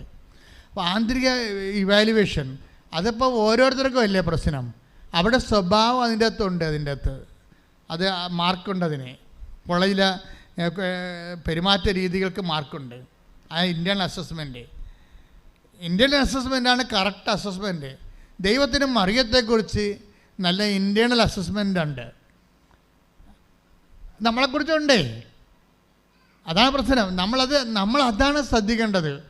ദൈവത്തിന് എന്നെക്കുറിച്ചുള്ള ഇൻറ്റേർണൽ അസസ്മെൻ്റ് എന്തായിരിക്കും, ആന്തരിക വിലയിരുത്തൽ എന്തായിരിക്കും, അതൊരു പ്രധാനപ്പെട്ട കാര്യമാണ്. കുറച്ച് പാപം ഉപേക്ഷിച്ച കൊണ്ട് തന്നെ ഇവിടെ ചെന്ന് അവസാനിക്കണില്ല, ഈ വിഷയം തീരണില്ല. നിങ്ങൾ ചിന്തിക്കേണ്ടത്, നിങ്ങൾ XOR Y, വിൻസെൻ്റ് ഒരു മറിയാമ്മ, ദൈവത്തിന് നീ മകളാണല്ലോ, അല്ല മകനാണല്ലോ, നിന്നെക്കുറിച്ചുള്ള ദൈവത്തിൻ്റെ ആന്തരിക വിലയിരുത്തൽ എന്താണ്? അതാണ് ഉടമ്പടിയിൽ പെട്ടെന്ന് കത്താനും താമസിക്കാനും ഇടയാകുന്ന content, the content of reference. കവനൻ്റിലെ ദ കണ്ടൻറ്റ് ഓഫ് റെഫറൻസ് എന്ന് പറഞ്ഞാൽ എന്താണ്? ദൈവത്തിനെക്കുറിച്ചുള്ള നിൻ്റെ ആന്തരികമായ വിലയിരുത്തലാണ്. നീ ആരാണെന്നാണ് ഈശോ അങ്ങനെ ചോദിച്ചിട്ടുണ്ട് അപ്പോസ്തലന്മാരോട്. ഞാൻ ആരാണെന്നാണ് നിങ്ങൾ പറയുന്നത്? ഇത് തന്നെയാണ് നമുക്കും വരേണ്ടത്. നിങ്ങൾ ആരാണെന്ന്, അല്ലെങ്കിൽ ഞാൻ ആരാണെന്നാണ് ദൈവം പറയുന്നത്. ഉടമ്പടി പെട്ടെന്ന് കത്താനുള്ള ഏറ്റവും നല്ലൊരു പോയിൻ്റാണിത്. നിങ്ങളന്ന് ആത്മശോധന ചെയ്യണം, നല്ലതായിരിക്കും. ഒരു ഇന്റേണൽ അസസ്മെൻറ്റ്, നിങ്ങൾ ആരാണെന്നാണ് ദൈവം പറയണത്. മറിയാമത്തെക്കുറിച്ച് നല്ല ഇന്റേണൽ അസസ്മെൻ്റാണ്. എന്താ പറഞ്ഞിരിക്കണത്? ലൂക്ക 1:28 വായിച്ച് ശ്രുതികട്ടെ. ഹല്ലേലൂയ ഹല്ലേലൂയ ഹല്ലേലൂയ ഹല്ലേലൂയ ഹല്ലേലൂയ. ദൈവകൃപ നിറഞ്ഞവളെ സ്വസ്തി, ദൈവകൃപ നിറഞ്ഞവളെ സ്വസ്തി. അപ്പോൾ മറിയം ആരാണ്? ദൈവകൃപ നിറഞ്ഞവൾ. അതാണ് ഇന്റേണൽ അസസ്മെൻറ്റ്, ആന്തരിക വിലയിരുത്തൽ. മറിയം ആരാണ്? ദൈവകൃപ നിറഞ്ഞവൾ, ദൈവത്തിൻ്റെ ശക്തി നിറഞ്ഞവളാണ്. പക്ഷേ എന്താ പ്രശ്നം? ഈ ദൈവത്തിൻ്റെ സത്യം നിറഞ്ഞെന്ന് വിചാരിച്ചുകൊണ്ട് ദൈവം ആ പഠനവും പാഠശാലയും ഒന്നും നിർത്തത്തില്ല. അമ്മയോട് ദൈവം അത്രയും പറഞ്ഞിരിക്കണം, മറിയമേ നീ പഠിക്കാൻ അത്രയും പഠിച്ചോളാൻ പറയും, പഠിക്കണം അത്രയും പഠിക്കാം. അതുകൊണ്ട് അടുത്ത പാഠം കൊടുക്കും. എന്താ അടുത്ത പാഠം? ഈജിപ്തിലോട്ട് പറഞ്ഞു വിടും ഈ ചോരക്കുഞ്ഞിനെയും കൊണ്ട്. വല്ല കഥയുണ്ടാ? നേരെ വീട്ടിൽ പോയാൽ പോരെ? വീട്ടിൽ നിന്നല്ലേ വന്നത്, വീട്ടിൽ നിന്നല്ലേ വന്നത് ഇവർ. ഇപ്പം മറിയത്തിൻ്റെ മനസ്സിലെന്താണ്? ഈ ബെത്ലഹേമിൽ നിന്ന് എഴുന്നേറ്റ് വീട്ടിൽ പോകണം, 10-90 ദിവസം റെസ്റ്റ് എടുക്കണം, വല്ല ലേഖ്യമോ കുഴമ്പോ എന്താണ് ഉള്ളതൊക്കെ കഴിച്ച് അവിടെ പ്രസവ രക്ഷയൊക്കെ കഴിഞ്ഞിരിക്കണമെന്നാണ് ഞങ്ങൾ പുള്ളിക്കാരെ ഉദ്ദേശിക്കണത്. പക്ഷേ ദൈവം അത് ഉദ്ദേശിക്കണില്ല. എന്ത് ചെയ്യും? ദൈവം പറയും ഈജിപ്തിൽ പോയിക്കൊള്ളാൻ പറയും. അവിടെ ഒരു രക്ഷയുമില്ല, അവിടെ ഭക്ഷണം കിട്ടാൻ പാടാണ്, ഔഷധപിതാൻ അറിയാവുന്ന പണിയും അവിടെ ഇല്ല. എല്ലാം കൊണ്ടും കൺഫ്യൂഷനിലേക്കാണ് വിടണത്. പോകാതിരിക്കാൻ പറ്റത്തില്ല. എന്താ കാരണം എന്ന് വെച്ച് കഴിഞ്ഞാൽ hail Mary full of grace എന്നല്ല പറയണത്, കൃപ നിറഞ്ഞവളെ സ്വസ്തി. പക്ഷേ മറിയത്തെ പോലെയുള്ള ഒരാളിന് ഈ കൃപ നിറയണമെങ്കിൽ ഈ മനുഷ്യന്മാർക്കും പറ്റും, ആർക്ക് വേണമെങ്കിലും പറ്റും, എനിക്കും പറ്റും. അല്പം ഒന്ന് ശ്രദ്ധിച്ചാൽ കൃപ നിറയാൻ പറ്റും. ഇവിടെ പ്രോബ്ലം വെച്ചാൽ ദൈവം ഉദ്ദേശിക്കുക അവൻ്റെ നാമത്തിൽ വിശ്വസിക്കുന്നെങ്കിൽ അവർക്ക് അഡീഷണൽ ഗ്രേസ് ഉണ്ട്. എന്താണ്? കൃപയ്ക്ക് മേൽ കൃപ. അതാണ് പ്രശ്നം. ഈ മറിയത്തിട്ടുണ്ട് ഈ കുരിശെല്ലാം ഇടണം. എന്താണ്? നിങ്ങളെപ്പോഴും ഓർത്തേക്കണം, നിങ്ങൾ ഉടമ്പടി ചെയ്തിട്ടും കുരിശ് കൂടുന്നുണ്ടെങ്കിലേ സബ്ജക്റ്റ് നിങ്ങൾ പറഞ്ഞ ഉടമ്പടി വെച്ചിരിക്കുന്ന സബ്ജക്റ്റ് അല്ല. എൻ്റെ മക്കളെ ശ്രദ്ധിക്കുന്നുണ്ടോ? ഉടമ്പടി വെച്ചിട്ടും ചില വിഷയങ്ങൾക്ക് കുരിശ് കൂടുന്നുണ്ടെങ്കിലേ നിങ്ങൾ ദൈവം ഉദ്ദേശിക്കുന്ന സബ്ജക്റ്റ് നിങ്ങൾ ഉദ്ദേശിക്കുന്ന സബ്ജക്റ്റ് അല്ല, അത് കൃപയാണ്. അവൻ്റെ നാമത്തിൽ വിശ്വസിക്കുന്നവർക്കല്ലേ യോഹന്നാൻ 1:16 പറയുന്നു, കൃപയ്ക്ക് മേൽ കൃപ ലഭിക്കണമെന്നുണ്ടെങ്കിൽ കൈ കെട്ടിയിരുന്ന കൃപയ്ക്ക് മേൽ കൃപ കിട്ടത്തില്ല. കൃപയ്ക്ക് മേൽ കൃപ ലഭിക്കുന്നത് ക്രോസ് അപ്പോൺ ക്രോസ് വരുമ്പോഴാണ്. കുരിശിന് മേൽ കുരിശ് വരുമ്പോൾ ഓർക്കുക, ഇത് കൃപയ്ക്ക് മേൽ കൃപയുള്ള തരാൻ വേണ്ടിയുള്ള ദൈവത്തിൻ്റെ നടപടിക്രമമാണെന്ന് കൈയിട്ടിച്ച് കർത്താവ്.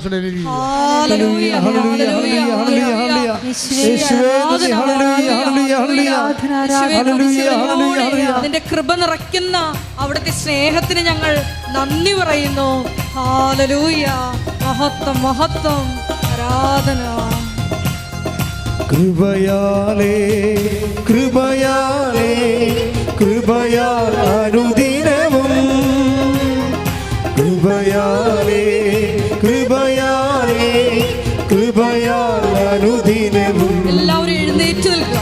ബലഹീനതയിൽ ബലമേകി ബലവാനായോ നടത്തിടുന്നു.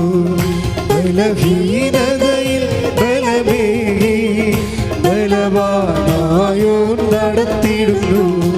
കൃപയാലേ കൃപയാലേ കൃപയാൽ അനുദിനവും. സ്തുതിക്കട്ടെ. ഹല്ലേലൂയ ഹല്ലേലൂയ ഹല്ലേലൂയ. കേട്ട വചനങ്ങളെ പറ്റി ഞങ്ങൾ ധ്യാനിക്കുന്നു. പരിശുദ്ധ അമ്മ വചനം ഹൃദയത്തിൽ സംഗ്രഹിച്ചതുപോലെ ഞങ്ങളുടെ ജീവിതത്തില് ഉടമ്പടി എടുത്ത് കഴിഞ്ഞിട്ടും കുരിശുകൾ പെരുകുമ്പോ പരിശുദ്ധ അമ്മയെ പോലെ എല്ലാം ഹൃദയത്തിൽ സംഗ്രഹിച്ചുകൊണ്ട് ദൈവത്തെ മഹത്വപ്പെടുത്തി കൃപ കരേറ്റുവാൻ ഈ ആരാധനയിലൂടെ ഹല്ലേലൂയ ഹല്ലേലൂയ യേശുവേ ആരാധന. കൃപയാലേ കൃപയാലേ കൃപയാൽ അനുദിനവും. ബലഹീനതയിൽ ബലമേകി ബലവാനായോ നടത്തിടുന്നു. ബലഹീനതയിൽ ബലമേകി ബലവാനായോ നടത്തിടുന്നു. കൃപയാലേ കൃപയാലേ കൃപയാൽ അനുദിനം. സ്തുതിക്കട്ടെ. ഹല്ലേലൂയ ഹല്ലേലൂയ ഹല്ലേലൂയ ഹല്ലേലൂയ ഹല്ലേലൂയ ഹല്ലേലൂയ. ഹല ഹല ഹല ഹല ഹല ഹല ഹല ഹല. പ്രത്യേകമായിട്ട് സമർപ്പിച്ച് പ്രാർത്ഥിക്കുന്നു. അച്ഛന്റെ ആരോഗ്യത്തെ സമർപ്പിച്ച് പ്രാർത്ഥിക്കുന്നു. ഹല്ലേലൂയ, ആരാധന ആരാധന ആരാധന. Hallelujah. Praise the Praise the Lord. സന്തോഷത്തോടെ ഇരിക്കുക. ഇപ്പം ഹർക്ക എന്ന മോള് അവളുടെ അമ്മയോട് അവസാനം അവൾ പറയും, ഞാനിങ്ങനെ UN സ്റ്റാഫിലെ അംഗത്വത്തിൻ്റെ പരീക്ഷയാണ് എഴുതിയിരിക്കണമെന്ന് പറയുമ്പോൾ അമ്മ ഉടനെ എടുത്ത വായിക്കും പറയും, നിനക്ക് സെലക്ഷൻ കിട്ടുമെന്ന് പറയും. അവർക്ക് കോൺഫിഡൻസ് ഇല്ലെങ്കിലും അമ്മയ്ക്ക് കോൺഫിഡൻസ് ഉണ്ട്. അതാണ് നമ്മുടെ ധ്യാന വിഷയം. എന്താ അവൾ പറഞ്ഞത്? ഞാനിപ്പോൾ ചെയ്യുന്ന കാര്യം പ്രോജക്റ്റ് എന്താണെന്ന് അമ്മ എന്നോട് ചോദിക്കരുത്. എന്താണ് ചോദിക്കാൻ പാടില്ലാത്ത കാര്യം? ഞാൻ തോക്കുകയാണെങ്കിൽ അമ്മ അറിയത്തില്ലേ ഞാൻ തോറ്റെന്നുള്ളത്. അപ്പം സ്വന്തം അമ്മയുടെ മുമ്പിൽ പോലും തോക്കപ്പെടുന്ന ആളായിട്ട് അറിയപ്പെടാൻ അവൾ ആഗ്രഹിക്കുന്നില്ല. ആ ഒരു മെൻ്റൽ സ്റ്റേറ്റ് ആധ്യാത്മികതയ്ക്ക് എതിരാണ്. എപ്പോഴും ദൈവം സ്റ്റാറ്റസ് ബ്രേക്ക് ചെയ്തുകൊണ്ടിരിക്കും. ഈ ഗ്രേസ് അപ്പോൺ ഗ്രേസ് വർക്ക് ചെയ്യണത് ക്രോസ് അപ്പോൺ ക്രോസ് വരുമ്പോഴാണ്. കൃപയ്ക്ക് മേൽ കൃപ എന്ന് പറയുമ്പോൾ കുരിശിന് മേൽ കുരിശായിട്ടാണ് നമുക്ക് ആദ്യം ഫീൽ ചെയ്യണത്. അതായത് നമ്മളെ എപ്പോഴും സ്റ്റേറ്റ് ഓഫ് ഗ്രേസിൽ നിർത്തണം ദൈവത്തിനെ. സ്റ്റേറ്റ് ഓഫ് ഗ്രേസിൽ, കൃപയുടെ സ്റ്റേറ്റിൽ. ഞാൻ പറയുന്നത് ഇപ്പം നിങ്ങൾ ഒരു കൈ അമ്മ മാത്രമേ ഉള്ളത് വീട്ടിലെ, നിങ്ങൾക്ക് 2 മക്കളുണ്ട്, ഭർത്താവുണ്ട്, നിങ്ങൾ പല ജോലിയുണ്ട്, ഒക്കെ ചെയ്യണം. അതിനുള്ളിൽ നിങ്ങൾക്ക് ഇടയ്ക്ക് രോഗവും വരും. എൻ്റെ മക്കളെ, ഇപ്പോഴൊന്നും നിങ്ങൾ പരാതി പറയരുതെന്നാണ് ഈ പറഞ്ഞതിൻ്റെ അർത്ഥം. പിടിയില്ല. നിങ്ങളുടെ ഭർത്താവിൻ്റെ തട്ടിക്കഴുത്ത് കയറി അല്ലെങ്കിൽ ഭാര്യയുടെ കഴുത്തെ കയറി മക്കളോട് പറഞ്ഞ് നീ കണ്ണ് കാണാൻ പാടില്ല, നീ മനുഷ്യനാണെന്നൊക്കെ ഒരു അക്ഷരം വേണ്ടത്. കൃപയുടെ ടാപ്പിംഗ് ടൈമാണ്. ഗ്രേസ് ടാപ്പിംഗ് ടൈം ആകുമ്പോൾ ക്രിസ്തുവിനോട് മാത്രമേ നിങ്ങൾക്ക് സംവേദിക്കേണ്ട കാര്യമുള്ളൂ.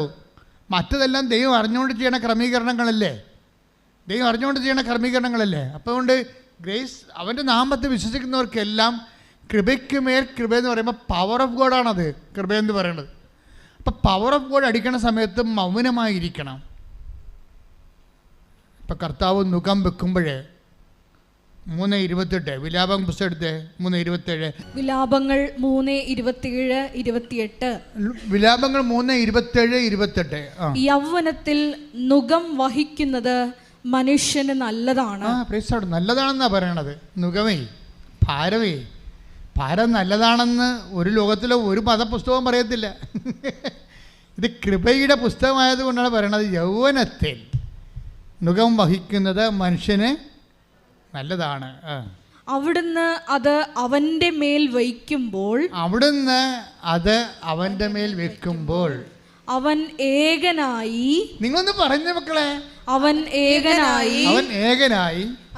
ഏകനായി മൗനമായിരിക്കട്ടെ. എന്നുവെച്ചാൽ വിളിച്ച് കൂവരുത്. മൊബൈൽ എടുത്തിട്ട് ആൻറ്റിയോടും അമ്മയോടും നാത്തുമാരോടും വീട്ടുകാരോടും വിളിച്ച് കൂവരുത്. ഏകനായിരിക്കണമെന്ന്, ദൈവത്തിൻ്റെ കൂടെ ആയിരിക്കണമെന്നായി പറഞ്ഞതിൻ്റെ അർത്ഥം. അതായത് നിങ്ങൾ വളരെ ശ്രദ്ധിക്കേണ്ടത്, നിങ്ങൾ ദൈവമായിട്ടാണ് പോകാൻ ഉദ്ദേശിക്കുന്നത് എങ്കിൽ ദൈവത്തിൻ്റെ വഴികൾ അറിയണം. ഒന്നുകൂടി വായിച്ചത്. യൗവനത്തിൽ നുകം വഹിക്കുന്നത് മനുഷ്യന് നല്ലതാണ്.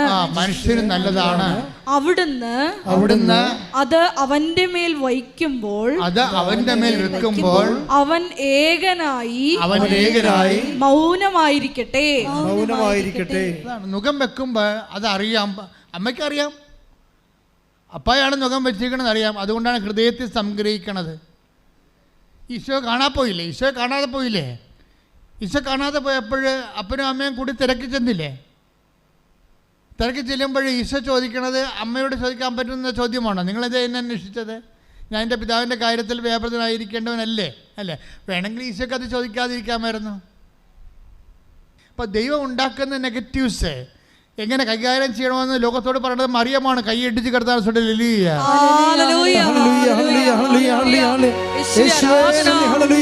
ആരാധനയിലൂടെ പാഠശാലയിൽ ഇരുന്ന് കർത്താവിനെ പറ്റി ധ്യാനിക്കുവാൻ ഞങ്ങളെ വിളിച്ചതിന് നന്ദി പറയുന്നു. പരമ ദിവ്യകാരുണ്യത്തിന് ആരാധനയും സ്തുതിയും പുകഴ്ചയും ഉണ്ടായിരിക്കട്ടെ. അതായത് മനുഷ്യന് യൗവനത്തിൽ നുകം വെക്കുന്നത് നല്ലതാണ്. മനസ്സിലായില്ലേ? നിങ്ങൾ ഓരോരുത്തർ പറയത്തില്ലേ അവിടെ അവരെന്ത് പറയാനാണ്? അവർ പിശാചിനുണ്ടായിരിക്കും നിങ്ങൾ പറയണത്. നാത്തൂനായിരിക്കും കാര്യം ശരി. അവർ ചിലപ്പോൾ സാരി എടുത്ത ചുരിദാറിട്ട പിശാചായിരിക്കും. അറിയത്തില്ല, നമുക്കറിയത്തില്ല. അവർ പറയും കൊള്ളാം, നീ എങ്ങനെ ആട്ടും തുപ്പും കണ്ട് കിടക്കുക, അവിടെ വായിട്ടും കുത്തും, അവളുടെ വായിട്ടും കുത്തും മേടിച്ച് അവിടെ കിടക്കേ ഉള്ളൂ. എൻ്റെ അടുത്ത് ഇറങ്ങില്ല, അഭ്യാസം ഞാൻ കാണിച്ചത് നിർത്തി കളഞ്ഞു. അതല്ലേ അവർ പറയത്തുള്ളൂ. അതല്ലേ അവർ നിങ്ങളെ പറയുന്ന ആൾക്കാർ നിങ്ങളെ ആശ്വസിപ്പിക്കാൻ ഇതല്ലേ പറയത്തുള്ളൂ. അവളുടെ ക്യാമത്തല്ലേ പറയത്തുള്ളൂ. ഇത് പരിശുദ്ധാത്മാവിന് വേണ്ട. കൈയിടിച്ച് കർത്താൻ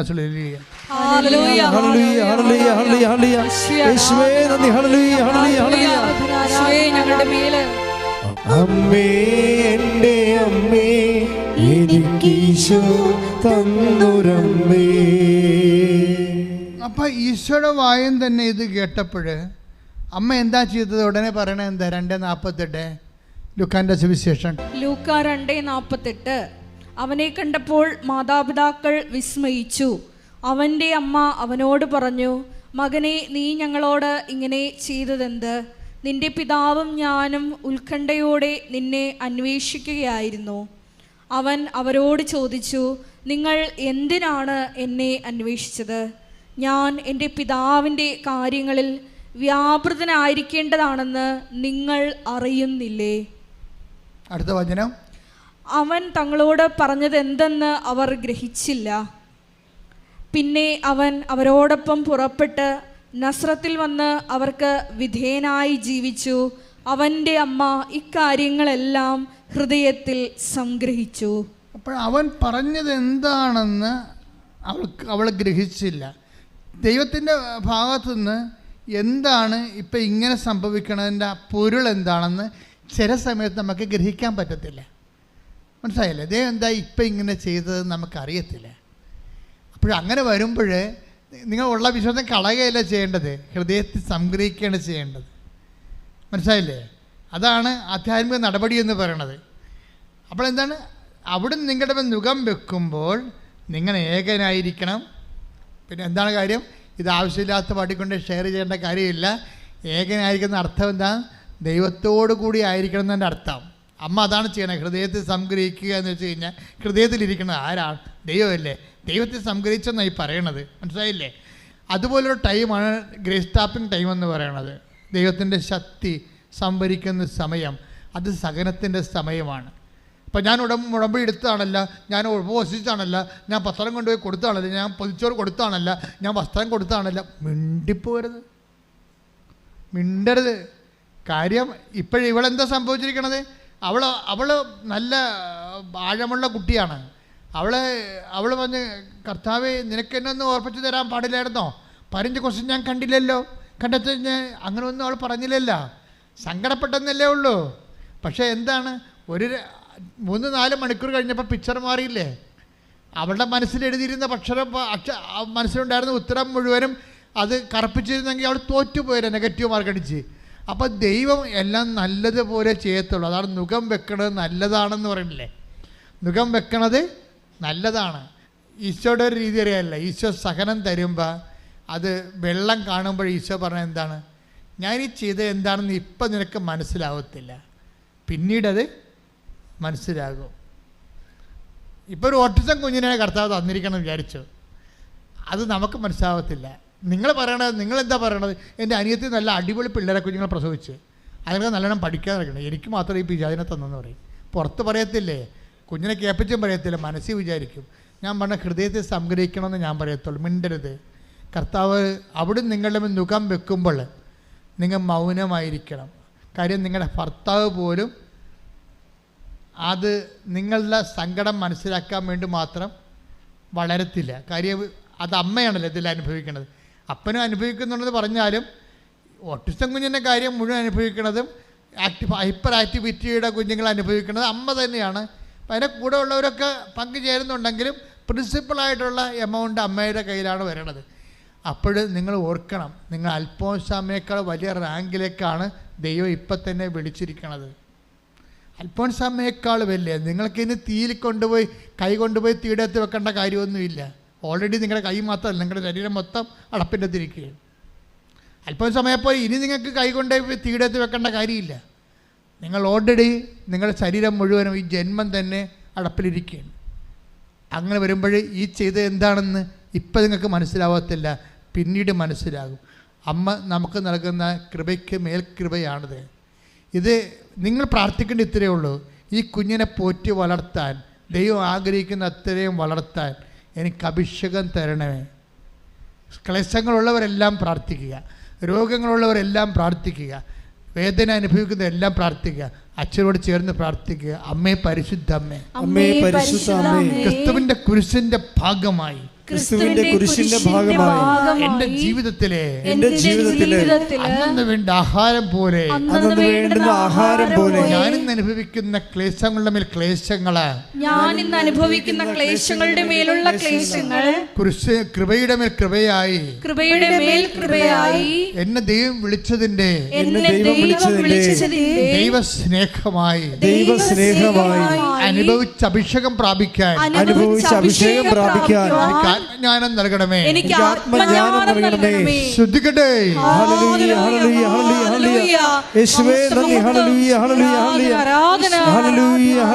പരമദിവ്യകാരുണ്യത്തിന് ആരാധനയും സ്തുതിയും പുകഴ്ചയും ഉണ്ടായിരിക്കട്ടെ. എൻ്റെ പ്രിയപ്പെട്ടവരെ, നമ്മൾ കഴിഞ്ഞ ആഴ്ചയിൽ കണ്ടതും കഴിഞ്ഞ ആഴ്ചയിൽ നിങ്ങൾ യൂട്യൂബിൽ ധ്യാനം കൂടിയുള്ള കൈപൊക്കിക്കുക. അയ്യോ, ഇത്രയും വരെയുള്ളൂ യൂട്യൂബിൽ കൂടിയത്? നിങ്ങൾ സ്ഥിരയുടെ വന്ന് കൂടുന്നവരാണ്.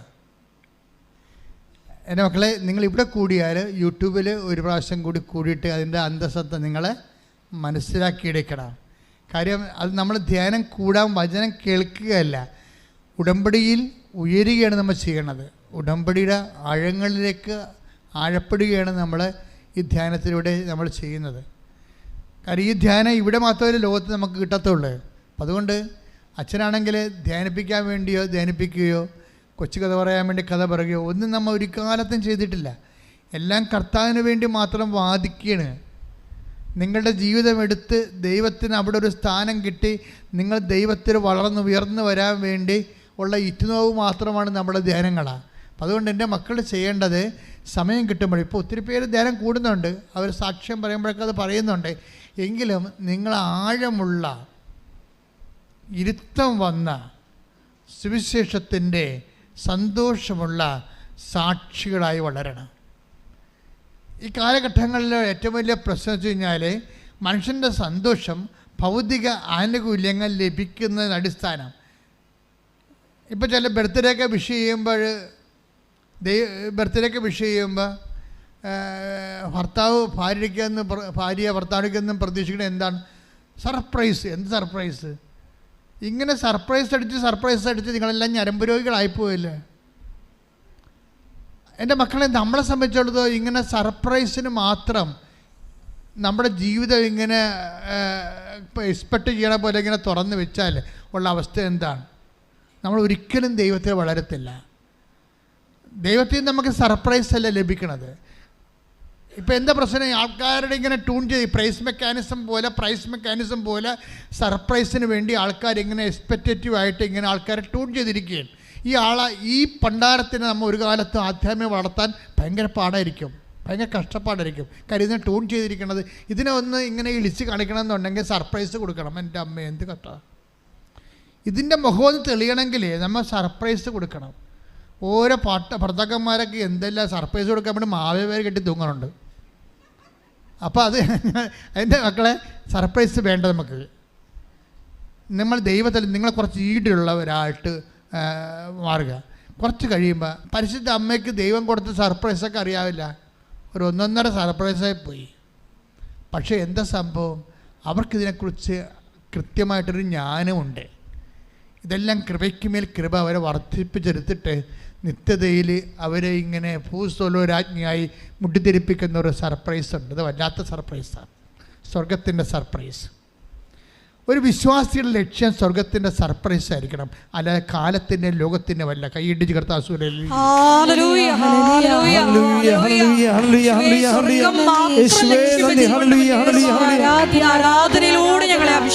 പരിശുദ്ധ പരമ ദിവ്യകാരുണ്യത്തിന് എൻ്റെ മക്കൾ ശ്രദ്ധിക്കേണ്ടത്, നിങ്ങളുടെ സാക്ഷ്യങ്ങൾ സംഭവിക്കുന്ന ഒരു വിഷയമുണ്ട്. ഒരു അനുഗ്രഹം നമുക്ക് ലഭിച്ചു, ഒരു സാക്ഷ്യം ലഭിച്ചു.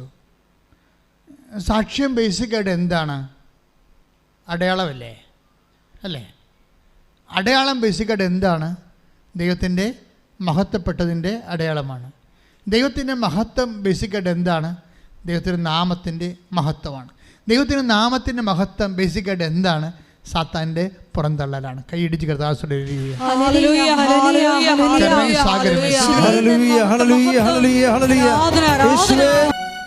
അച്ഛൻ നിങ്ങൾക്ക് അഭിഷേകം പോരെന്നേ പറയത്തുള്ളൂ.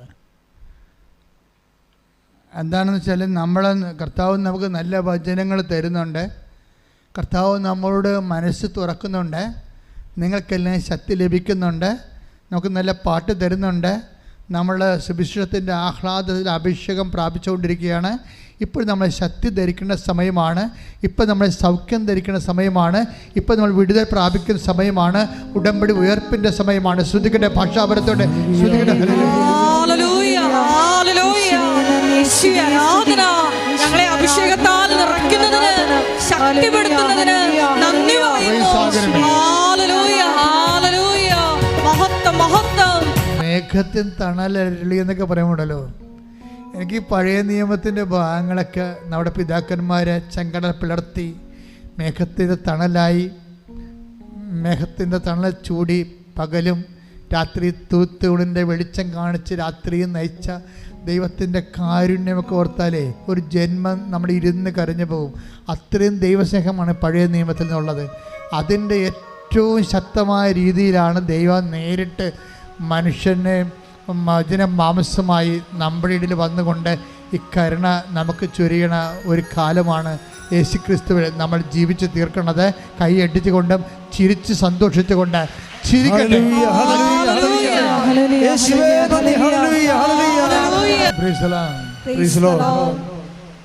പിറ്റേന്നേരം നമുക്ക് കർത്താവ് നമ്മോട് പറഞ്ഞുകൊണ്ടിരുന്ന ഇതാണ്, നിങ്ങൾക്കത് ക്ലേശം ഒരു ക്ലേശം വന്നാൽ അത് നിങ്ങളെ ഗ്രേസ് ടൈമായിട്ട്, കൃപയുടെ സമയമായിട്ട്, കൃപയുടെ നേരമായിട്ട് നിങ്ങളെ വിവേചിച്ച് മനസ്സിലാക്കണം. എന്നിട്ട് കർത്താവിൻ്റെ ഉള്ളിൽ ആന്തരികമായിട്ട് സ്തുതിച്ച് കർത്താവിൽ സന്തോഷിക്കണം. കാര്യങ്ങളാണ് നിങ്ങളെ ബലപ്പെടുത്തുന്ന സമയമാണത്. മുഖം വെക്കുമ്പോഴേ നിങ്ങൾ മൗനമായി ഇരുന്നാൽ മതിയെന്ന് പറയുമ്പോഴേ മുഖം വെക്കുക എന്ന് വെച്ചാൽ നിങ്ങളെ ബലപ്പെടുത്തുക എന്നാണ് എൻ്റെ അർത്ഥം. ദാറ്റ് മീൻസ് ഒരു മുഖം വെക്കാൻ വേണ്ടി മാത്രം നിങ്ങളെ ബലമുള്ളവരായി ദൈവം കണ്ടിരിക്കുന്നു. കൈയിടിച്ച് കർത്താവ്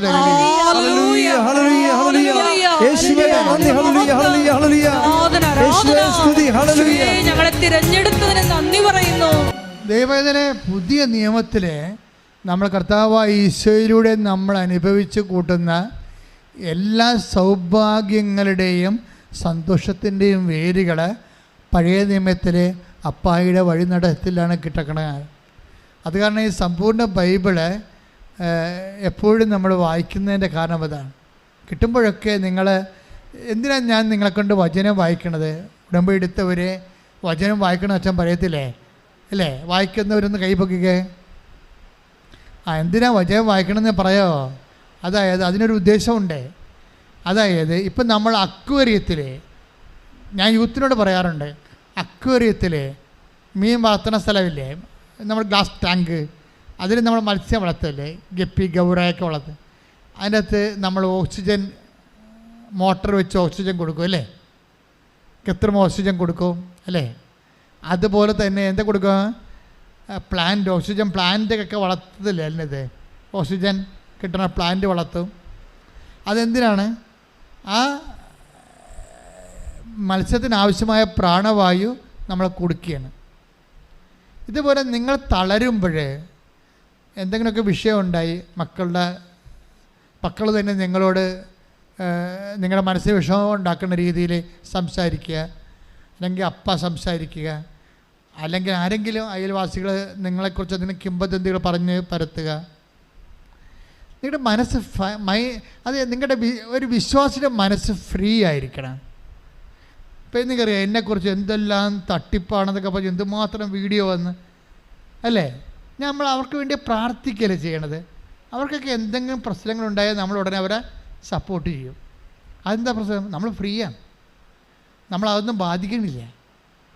ആരെങ്കിലും എന്തെങ്കിലും പറഞ്ഞുകൊണ്ട് കൃപാസനത്തിൽ എന്തെങ്കിലും കുറവുണ്ടായാൽ അല്ലേ, നമ്മൾ ആക്രമിക്കണ കാലത്ത് നമുക്ക് 2 ലക്ഷം വ്യൂസാണ് നമുക്കുണ്ടായത്, ഇപ്പം അത് 10 ലക്ഷമാകാൻ പോകണം. കർത്താവ് വല്ല അടയാളം കുറച്ചിട്ടുണ്ടോ? കർത്താവ് തോൽപ്പിക്കാതെ ആർക്കും നമ്മളെ തോൽപ്പിക്കാൻ പറ്റത്തില്ല. കൈയടിച്ച് ശ്രദ്ധിക്കുക.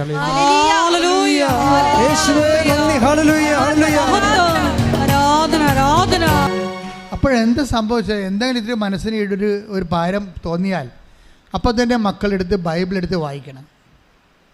മനസ്സിലാവണമെന്ന് നിർബന്ധമൊന്നുമില്ല.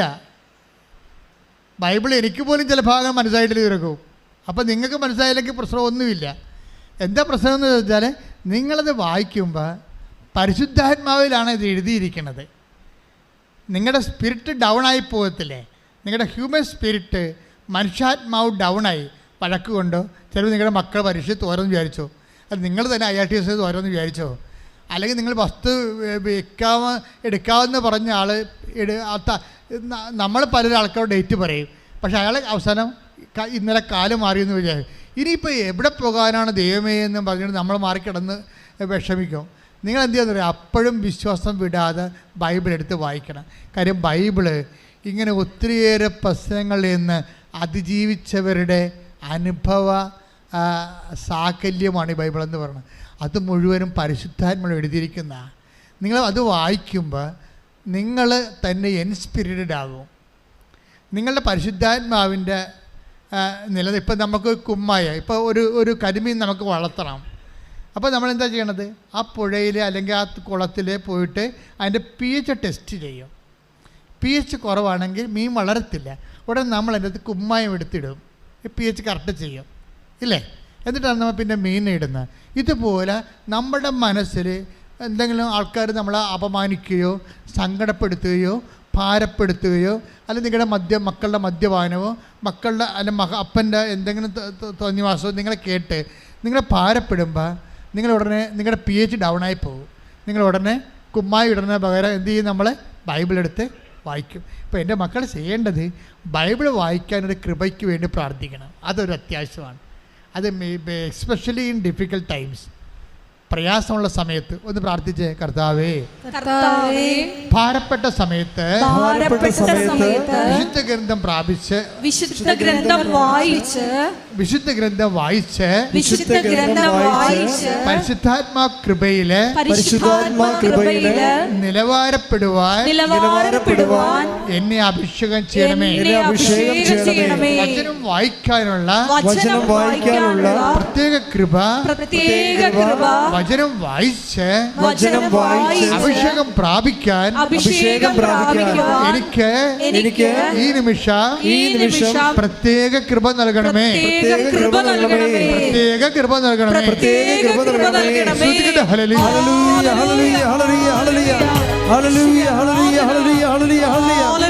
വിശുദ്ധ പരമദിവ്യകാരുണ്യത്തിന് ഞരമ്പ് ഒന്നും വലിച്ചു മുറുകാതെ ഞാൻ പതുക്കെ സാവധാനത്തെ സാന്ത്വനമായി സന്തോഷത്തോടെ നിങ്ങളോട് വചനം പറയുമ്പോഴേ കർത്താവ് നിങ്ങളോട് സന്തോഷത്തോടെ സംവദിക്കുന്നു എന്നാണ് നിങ്ങൾ മനസ്സിലാക്കേണ്ടത്. ദാറ്റ് മീൻസ് കർത്താവ് നിങ്ങളെ അവിടെ ദൈവസ്നേഹത്തോട് കർത്താവ് നിങ്ങളോട് പെരുമാറുന്നതാണ്. അപ്പോൾ അതുകൊണ്ട് തന്നെ എൻ്റെ മക്കൾ, നിങ്ങളുടെ ജീവിതത്തിൽ എന്ത് വിഷയമായാലും നമുക്കറിയാമല്ലോ, ഉടമ്പടിയുടെ സാക്ഷികളുടെ റേഞ്ച് എന്ന് പറയണത്. കഴിഞ്ഞ ദിവസം കൊണ്ട് ഒരു സാക്ഷി ഞാൻ കിട്ടെ ഭയങ്കര ചിരിച്ചു പോയി. എന്താ പ്രശ്നം? അയാൾക്ക് പെണ്ണ് കിട്ടണില്ല, അതാണ് പ്രശ്നം. കാര്യം ഞാനിങ്ങനെ ചിരിച്ചെങ്കിലും ഒത്തിരി പേർക്ക് ജീവിത പങ്കാളെ കിട്ടണില്ലേ. ഞാൻ വളരെ വേദനയോടെ പ്രാർത്ഥിക്കുന്നൊരു വിഷയമാണ്. ചെറുക്കന്മാരൊക്കെ പ്രത്യേകിച്ച്. ഞാൻ അതിനെക്കുറിച്ച് ഡീറ്റെയിൽഡായിട്ടൊന്നും പോണില്ല. എന്നാലും ഞാൻ എല്ലാവർക്കും കല്യാണം കഴിച്ച് ജീവിക്കണമെന്നാണ് ഞാൻ ആഗ്രഹിക്കുന്നത്. അതെന്നെ കർത്താവിനോട് പറയുകയും ചെയ്യണത്. അപ്പോൾ ഒരു ചേട്ടനോട് സാക്ഷ്യം പറഞ്ഞു. അയാൾ 18 പെണ്ണുങ്ങളെ കണ്ട് ഒരു പെണ്ണിനും പുള്ളിയെ ഇഷ്ടപ്പെട്ടില്ല. അയാൾ തുറന്ന് പറയുന്നുണ്ട്, ഒരു പെണ്ണിനെ എന്നെ ഇഷ്ടപ്പെട്ടില്ലെന്ന് പറയാൻ. എന്താ കാര്യം? എന്താ?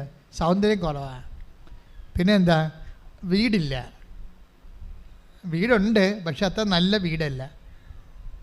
ഇപ്പം നമ്മുടെ പെൺപിള്ളേർക്കൊക്കെ ഇപ്പോൾ ഒരു അടുക്കള രാജകൊട്ടാരം പോലെ ആകണ്ടേ, അതാണ് പ്രശ്നം. ആരാണ്ട് സിനിമാ നടിയൊക്കെ പറഞ്ഞ അടുക്കള രാജകൊട്ടാരം. ഇപ്പം എല്ലാവരും പറഞ്ഞു എൻ്റെ രാജകൊട്ടാരം. അപ്പോൾ അതായത് നമ്മൾ എൻ്റെ മക്കളെ വളരെ വളരെ ശ്രദ്ധിക്കണേ. ജീവിതം നമ്മുടെ കയ്യിൽ നിന്ന് പോയിരിക്കുകയാണ്. നിങ്ങളിങ്ങനെ ഇങ്ങനെ ഒത്തിരി കാര്യങ്ങളിങ്ങനെ ആഗ്രഹിച്ച് വരികയും ചെയ്യുന്നു. നമ്മളുടെ ഇവിടെ കൊമേഴ്സ്യലായിട്ടുള്ള ലോകം, വ്യാപാര ലോകം നമ്മളെ ഭ്രമിപ്പിച്ചിട്ട് ഇതാണ് ജീവിതം എന്നും പറഞ്ഞ് അവർ വരച്ചിടുകയാണ് നമ്മുടെ ജീവിതം. കമ്പനിക്കാർ നമ്മുടെ ജീവിതം വരച്ചിടുകയാണ്. എന്നിട്ട് ഓരോരോ സംഭവങ്ങൾ കാണിച്ച് കൂട്ടുന്നു. എന്നിട്ട് അതാണ് അടുക്കള എന്ന് പറയുക. അപ്പോൾ നമ്മൾ ഓരോ പെരവാസത്തേക്ക് നമ്മൾ പെരവാസത്തേക്ക് ചെല്ലുമ്പോൾ പുതിയ പുതിയ ഏർപ്പാടുകളാണ് അവിടെ കാണുന്നത്. നിങ്ങൾ അവരോട് ചോദിച്ചിട്ടുണ്ടോ എത്ര രൂപയായെന്ന് ചോദിച്ചിട്ടുണ്ട്. അപ്പോൾ ഇതൊന്നും പറയാതിരിക്കണം നല്ലതെന്നായിരിക്കും അവർ നമ്മൾ പറയണം. അപ്പോൾ രൂപ അപ്പോഴും പറയത്തില്ല. ഇതൊന്നും പറയാതിരിക്കും നല്ലതെന്നാണ് പറയണത്. എന്ന് വെച്ച് കഴിഞ്ഞാൽ 20 ലക്ഷം രൂപയൊക്കെ കിച്ചൺ ഉണ്ടാക്കുന്ന ആൾക്കാർ ആപ്പാട് 2 പേർക്ക് തിന്നാനാണ്. അതാണ് കഷ്ടമേ. ആ വലിയപ്പനും വലിയമ്മ അവിടെ തിന്നണ കാണാം. 20 ലക്ഷം കിച്ചൺ, 20 ലക്ഷം രൂപയുടെ കിച്ചണിൽ ഒരു വലിയപ്പനും വലിയമ്മയും കൂടി അവിടെ ഇരുന്നിട്ട് തിന്നണ കാണാം. എന്താ തിന്നണത്? ടപ്പിയൊക്കെ വിത്ത് ചോക്ലേറ്റ് ബ്രാൻഡിങ്. കപ്പയും മുളകിനും വേണ്ടി റിസോർട്ടുകാർ കൊടുത്ത പേരാണത്. അവരതിന് മേടിക്കണ 200 രൂപയാണ് ഒരു കപ്പയും ഒരു മുളകിനും കൂടി മേടിക്കണത്. ഇത് തന്നെയാണ് നമ്മുടെ അടുക്കള ഉണ്ടാക്കിയിരിക്കുന്നത്. 20 ലക്ഷം രൂപയുടെ അടുക്കള ഉണ്ടാക്കിയിട്ട് അതിനകത്ത് നിന്ന് കഴിക്കുന്ന സാധനം ഇതാണ്. അത് നമ്മളാരും കഴിക്കണമില്ല. അവിടെ അപ്പാപ്പനും അമ്മാമ്മയാണ് കഴിക്കണത്. അവർക്കെല്ലാം കഴിക്കാനും പറ്റണില്ല, ഷുഗർ കൊണ്ട് പ്രഷർ കൊണ്ട്. അടുക്കളയുടെ വില ആർക്ക് വേണ്ടിയാണെന്ന് അറിയത്തില്ല. ഇതിവിടെ കഴിക്കണ ആൾക്കാരാരാണ്? അവർക്ക് കഴിക്കാൻ പറ്റാത്തതാണ് പല ആഹാരവും. അവർ മരുന്നിലാണ്. നമ്മളൊക്കെ കാനഡയിലല്ലേ, ഇവരൊക്കെ ഇവിടെ ഇരുന്ന് കഴിക്കുകയല്ലേ. ഈ കഴിക്കാൻ പറ്റാത്ത ആഹാരം അതിനാണ് 20 ലക്ഷം രൂപയുടെ അടുക്കള ഉണ്ടാക്കിയിരിക്കുന്നത്. പക്ഷേ എന്താ പറ്റിയിരിക്കണമെന്ന് വെച്ച് കഴിഞ്ഞാൽ ഇത് കുറച്ച് കഴിയുമ്പോൾ നമ്മുടെ എസ്റ്റീമാനാണ് ഇത് ഉണ്ടാക്കിയിരിക്കണത്. നാട്ടുകാരുടെ മുമ്പിൽ ആൾക്കാരെ അടുക്കളയുടെ ബ്രാൻഡ് കണ്ടിട്ട് ആൾക്കാരുടെ കേമത്തം നിശ്ചയിക്കുന്ന ഒരു കാലം. നമ്മുടെ കേമത്തം നിശ്ചയിക്കുന്നത് അടുക്കളയുടെ ബ്രാൻഡ് കണ്ടിട്ടാണ്. അപ്പോൾ നമുക്ക് തന്നെയാണെങ്കിലും മറ്റുള്ളവരുടെ മുമ്പിൽ കുറയാതിരിക്കാൻ വേണ്ടി നമ്മൾ ഇതുപോലെ ഒരു കേമത്തം കാണിക്കും. വേറെ കുഴപ്പമൊന്നുമില്ല മക്കൾ, നല്ലതാണ്. കിഡ്നി ബാങ്കുകാർക്ക് കൊടുക്കണമെന്ന് മാത്രമേ ഉള്ളൂ. അതല്ലേ പ്രശ്നം. ഈ കടങ്ങളെല്ലാം വന്നിരിക്കണേ എങ്ങനെയാണ്? ഒരു 50 കൊല്ലം മുമ്പേ നമ്മുടെ അപ്പപ്പന്മാർക്ക് കടമില്ലാഞ്ഞല്ലോ. 50 കൊല്ലം മുമ്പ് അപ്പൂപ്പന്മാർക്ക് കടമുണ്ടായിരുന്നോ? വളരെ കുറച്ച്. വല്ല കടമുണ്ടായിരുന്നു, വല്ല വസ്തു മേടിച്ച കടം മാത്രമേ ഉള്ളവർക്ക്. വസ്തു മേടിച്ച കടവും ആണ് ഉണ്ടായിരുന്ന കടം, വേറൊരു കടമില്ല. ഇപ്പോൾ വസ്തു മേടിച്ച കടമല്ല ഉള്ളത്. ഇപ്പം ഇതുപോലെയുള്ള ആ സ്ഥാപനജംഗം വസ്തുക്കൾ ഉണ്ടാക്കുന്ന കടങ്ങളാണ് ഉണ്ടായിരുന്നത്. അത് നമ്മൾ സ്റ്റാൻഡേർഡ് ഉണ്ടാക്കാൻ വേണ്ടിയാണ് ഇത് ഓരോ കാര്യങ്ങൾ ചെയ്യണത്. അത് മക്കളാണ് കാര്യം. നമ്മളെല്ലാം മക്കളുടെ മാതാപിതാക്കന്മാർ മക്കൾ ഫ്രണ്ടിലല്ലേ. ഇപ്പം മക്കളാണ് തീരുമാനിക്കണം ഓരോ കാര്യം വീട്ടിൽ. ആ മക്കളെ എങ്ങനെ തീരുമാനിക്കണം? അവിടെ കൂട്ടുകാരുടെ വീട്ടിൽ പോകുമ്പോൾ അതുണ്ട് ഇതുണ്ടെന്ന് പറഞ്ഞുകൊണ്ട് അതിവിടെ മേടിപ്പിക്കും. ഇതെവിടുന്ന് മേടിക്കാനാണ്? ബാങ്കിൽ പോയി കടമെടുത്താണ് ഇതൊക്കെ മേടിച്ചുകൊണ്ട് വരണത്. ഏത് കാലത്തെ കടത്തിൽ നിന്ന് രക്ഷപ്പെടാനാണ്? അവസാനം മൊത്തം ഇതെല്ലാം വിൽക്കേണ്ടി വരും. നിങ്ങളുടെ സമാധാനം നഷ്ടപ്പെടുത്തുന്നത് ആരാണ്? നിങ്ങൾ തന്നെയല്ല, ദൈവം അല്ലല്ല. അപ്പം നിങ്ങളുടെ സമാധാനം നഷ്ടപ്പെടുന്ന അവസ്ഥയിലേക്ക് നിങ്ങൾ പോകരുത്. അതിനൊരു പ്രൊട്ടക്ഷൻ വേണം. ഉടമ്പടി ഉണ്ടെന്നും പറഞ്ഞ് ഉടമ്പടി ഉപയോഗിച്ചുകൊണ്ട് നിങ്ങളായിട്ട് ക്രിയേറ്റ് ചെയ്ത പ്രോബ്ലംസ് പരിഹരിക്കാൻ വേണ്ടി ഉടമ്പടിയുടെ എനർജി ലൂസ് ചെയ്യുമ്പോൾ നിങ്ങൾ പിന്നെ എങ്ങനെയാണ് വളരണത്? ഇപ്പോൾ വിദ്യാഭ്യാസമാണെങ്കിൽ ഓക്കെ, ഞാൻ ആകപ്പാടെ കടം മേടിക്കാൻ പറയണ സാധനം വിദ്യാഭ്യാസം മാത്രമേ ഉള്ളൂ. വിദ്യാഭ്യാസം കാര്യം അത് പുതിയ തലമുറ അതിൻ്റെ ബുദ്ധിമുട്ട് അവരെല്ലാം അനുഭവിക്കണം. അപ്പം അവരൊന്ന് പൊക്കി വിടാൻ കുഴപ്പമില്ല.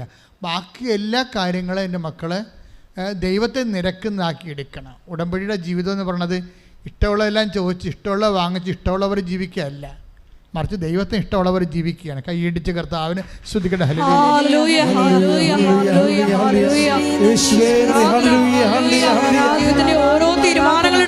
എപ്പോഴും മക്കൾ നല്ല വിശ്വാസം നിങ്ങൾക്ക് ഉണ്ടാകണം. കാര്യം അമ്മ നിങ്ങളെ കൈവിടത്തില്ല.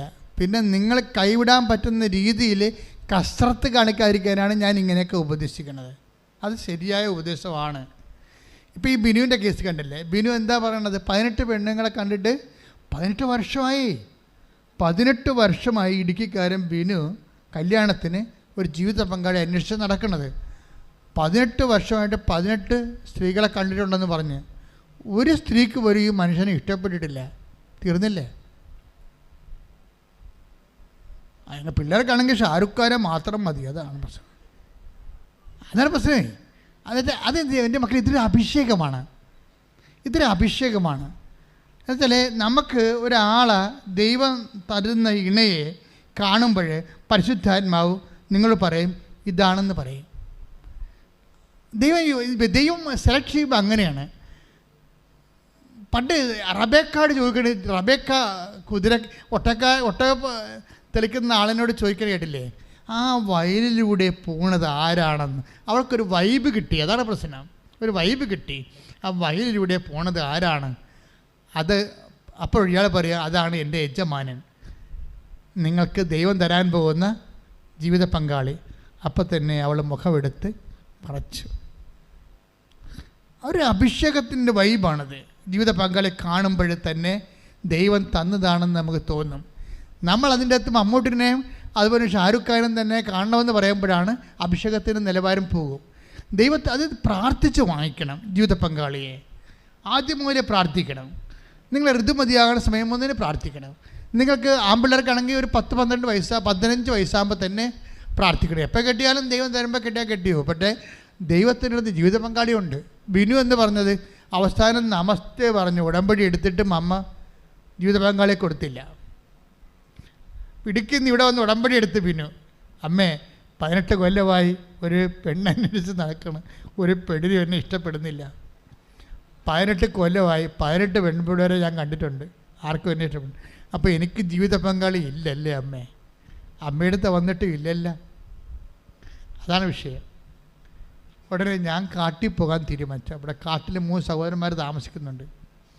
അപ്പം ഏകസ്ഥനായി ജീവിക്കാൻ തീരുമാനിച്ചു. ഏകസ്ഥനായി ജീവിക്കുമ്പോൾ നാളെ കാട്ടിൽ പോയിടും. നിങ്ങൾക്ക് കാട്ടിലെ 3 സഹോദരന്മാർ ജീവിക്കാൻ അറിയാമല്ലോ, ഇടുക്കിക്കാർക്ക് അറിയാമല്ലോ. കാട്ടിൽ കുറേ നാളുടെ അവർ താമസിച്ച് പ്രാർത്ഥിക്കുകയും ഇങ്ങനെ 10-12 വയസ്സ് വർഷമായെന്ന് തോന്നുന്നു. 3 സഹോദരന്മാർ കാട്ടിൽ താമസിച്ച് ഹെർമിറ്റിനെ പോലെ പ്രാർത്ഥിക്കുന്നുണ്ട്. അപ്പോൾ അവരുടെ കൂടെ പോയി കൂടാൻ തീരുമാനിച്ചു, പെണ്ണ് കിട്ടാത്തതിൻ്റെ പേര്. അപ്പം നാളെ പോവുകയും അപ്പോൾ ഉടനെ അമ്മയ്ക്ക് സങ്കടമായി. ആർക്ക്? മാതാവിന്. ഉടമ്പടി എടുത്തിരിക്കണല്ലേ. ഉടനെ ഒരു പെൺകുട്ടി വന്നിട്ട് ഈ ബിനുവിനോട് ചോദിക്കും, നിങ്ങൾ ബിനു അല്ലേ, നിങ്ങൾക്ക് എന്നെ കല്യാണം കഴിക്കാൻ പറ്റുമോ എന്ന് ചോദിക്കും. അപ്പോൾ ബിനു പേടിച്ചു പോകും. കാര്യം അവൾക്ക് 20 വയസ്സ്, ഇയാൾക്ക് 38 വയസ്സ്, 43 വയസ്സ്. എന്ത് വ്യത്യാസമാണ്. അപ്പോൾ വിശ്വസിക്കാൻ പറ്റണില്ല. അപ്പോൾ പറഞ്ഞു, നമ്മൾ തമ്മിൽ ഭയങ്കര ഏജ് വ്യത്യാസമല്ലേ, അത് കുഴപ്പമില്ല, ഞാൻ കല്യാണം കഴിക്കാൻ തയ്യാറാണെന്ന് പറഞ്ഞു. ഒരു എന്നൊക്കെ മാതാവ് ചെയ്യണ കാര്യങ്ങൾ കണ്ടില്ലേ. അവൻ സങ്കടപ്പെട്ട് അവന് ജീവിത പങ്കാളി കിട്ടിയില്ല എന്ന് വിചാരിച്ചുകൊണ്ട് അവൻ കാട്ടിലോട്ട് പോകാൻ പോയി. ഇനി അവൻ തിരിച്ചു വരാത്ത രീതിയിൽ. അപ്പോൾ അമ്മയോട് ചോദിച്ചത് കൊണ്ട് അമ്മ ഒരു പെൺകുട്ടിയെ, അങ്ങനെ പെൺകുട്ടികൾ ആരെങ്കിലും പോയി ചോദിക്കുവാ നിങ്ങൾ എന്നെ കെട്ടുവാന്ന്? ഒരിക്കലും ചോദിക്കത്തില്ല. പക്ഷെ അമ്മ ചോദിപ്പിച്ചിരിക്കും, ഇതാണ് നിൻ്റെ അമ്മ. ശ്രുതികട്ടെ.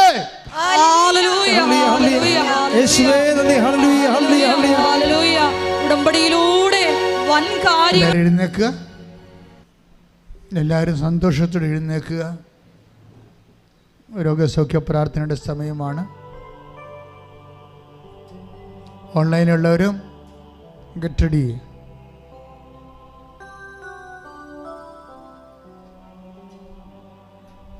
രോഗമുള്ളിടത്ത് കൈകൾ വെച്ച് അച്ഛൻ പ്രാർത്ഥിച്ചുകൊണ്ടിരിക്കുമ്പോൾ മക്കൾ രോഗം 1, 2, 3 രോഗമൊക്കെ ഉണ്ടെങ്കിൽ അവിടെ എല്ലാം കൈകൾ മാറ്റി മാറ്റി വെച്ച് വിശ്വാസ പ്രമാണം ചൊല്ലിക്കൊണ്ടിരിക്കണം. അച്ഛൻ പറഞ്ഞാൽ മനസ്സിലായ മക്കളെ? രോഗം ഒന്നിൽ കൂടി രോഗമുള്ളവരില്ലേ, നെഞ്ചിൽ, വയറിൽ, ഉദരത്തിൽ ഒക്കെ രോഗമുള്ളവർ കൈകൾ മാറ്റി മാറ്റി വെച്ചുകൊണ്ട് വിശ്വാസ പ്രമാണം ആവർത്തിച്ച് ചൊല്ലിക്കൊണ്ടിരിക്കണം അഭിഷേക സമയത്ത്. ശ്രദ്ധിക്കട്ടെ മക്കളെ, ശ്രദ്ധിക്കട്ടെ. ഹല്ലേലൂയ.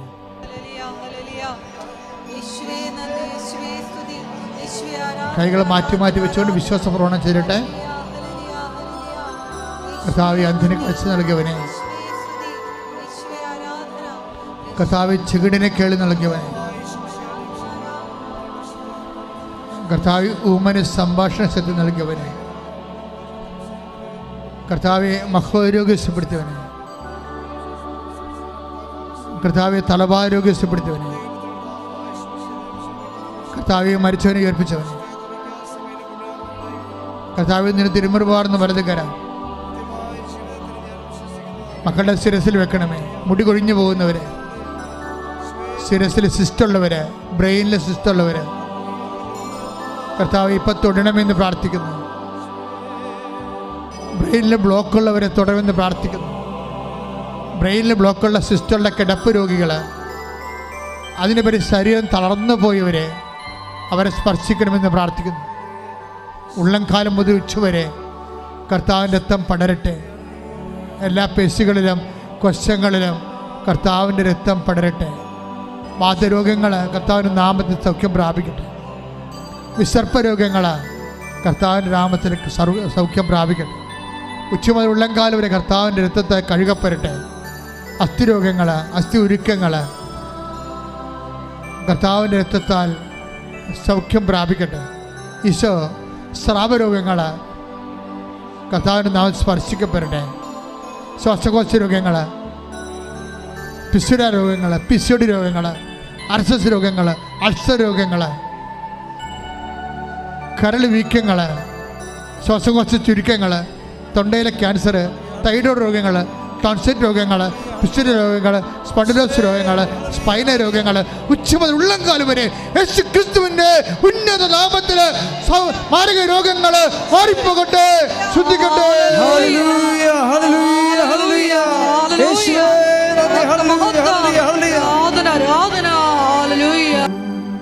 എൻ്റെ മക്കളെ, ജീവിത ആവശ്യങ്ങൾക്ക് വേണ്ടി പ്രാർത്ഥിക്കുന്ന സമയമാണ്.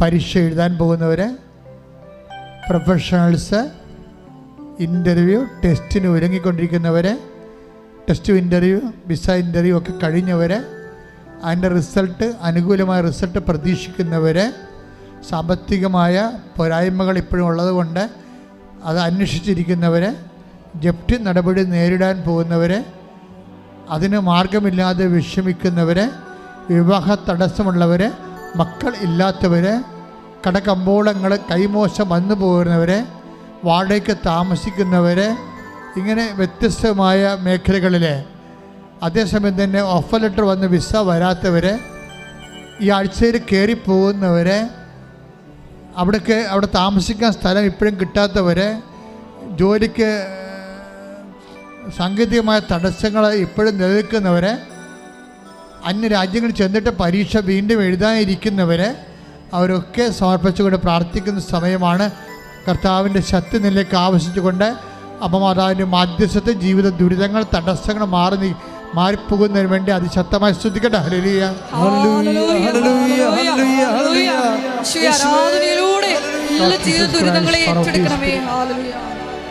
എൻ്റെ കർത്താവിൻ്റെ ഉന്നതമായ നാമത്തിലെ സഭയുടെ അധികാരത്തിൽ കുരിശടയാളത്തിൽ ദൈവശക്തിയാൽ ജീവിത ദുരിതങ്ങൾ, ദൈവ തടസ്സങ്ങൾ യേശു നാമത്തിൽ നിർവീര്യമാകട്ടെ.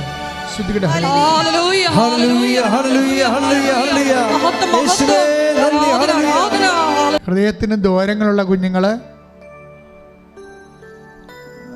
ശ്വാസകോശങ്ങളിലെ ഓക്സിജൻ തങ്ങി നിൽക്കാത്ത അവസ്ഥയുള്ളവരെ, മക്കളില്ലാത്തവരെ, ഭാര്യാഭർത്താക്കന്മാർ തമ്മിൽ ഭിന്നിച്ചിരിക്കുന്നവരെ, കേസ് അകപ്പെട്ടിരിക്കുന്ന കുടുംബങ്ങൾ, വഴിയില്ലാത്തവർ, വീടില്ലാത്തവർ, കുടിക്കാൻ വെള്ളം കിട്ടാത്തവർ, അവരെല്ലാം സമർപ്പിച്ചുകൊണ്ട് സ്തുതിക്കട്ടെ. ഇടിമുഴക്കം പോലെ സ്തുതിക്കട്ടെ. Lord Jesus Christ, set your fire finger, soak with the precious blood. Lord, infuse your spirit. Lord, infuse your spirit of power and grace. എൻ്റെ കർത്താവിൻ്റെ ഉന്നതമായ നാമത്തിൽ സഭയുടെ അധികാരത്തെക്കുറിച്ച് അടയാളത്തിൽ മാർഗതടസ്സങ്ങൾ യേശുനാമത്തിൽ നീങ്ങിപ്പോകട്ടെ.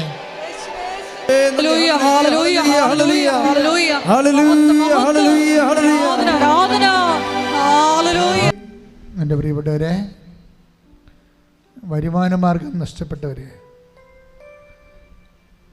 നിങ്ങളിത് നിങ്ങളുടെ വിഷയമല്ലെന്ന് പറഞ്ഞുകൊണ്ട് തള്ളിക്കളയരുത് കേട്ടോ. അങ്ങനെ ചിന്തിച്ചാൽ നിങ്ങളുടെ കാര്യവും നടക്കാൻ വരും.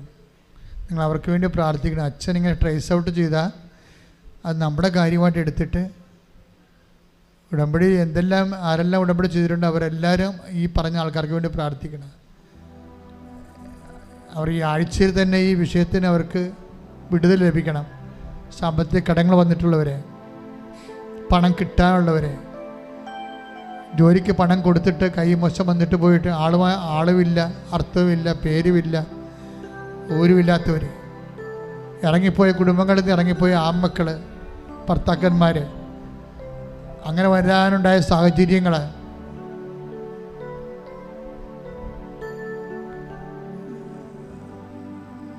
ചില സ്ഥലങ്ങൾ വിട്ടുമാറണം. ചില സ്ഥലങ്ങളിൽ കൃഷി ഇട്ടിട്ടുണ്ട്. ഏലമായാലും ഇഞ്ചി ആയാലും കൃഷിയിൽ മാത്രം ആശ്രയിച്ച് ജീവിക്കുന്ന അനേകം മക്കളാണ് ഉടമ്പടി എടുത്തിരിക്കുന്നത്.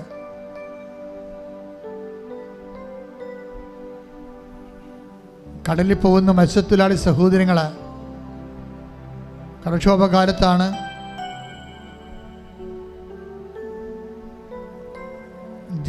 ജീവൻ പണയം വെച്ചുകൊണ്ടാണ് അവർ പോണത്. അവിടെ കടങ്ങളെല്ലാം പരിഹരിക്കപ്പെടാവുന്ന ഒരു കാലഘട്ടമാണിത്. കടങ്ങൾ അവരുടെ പരിഹരിക്കപ്പെടും.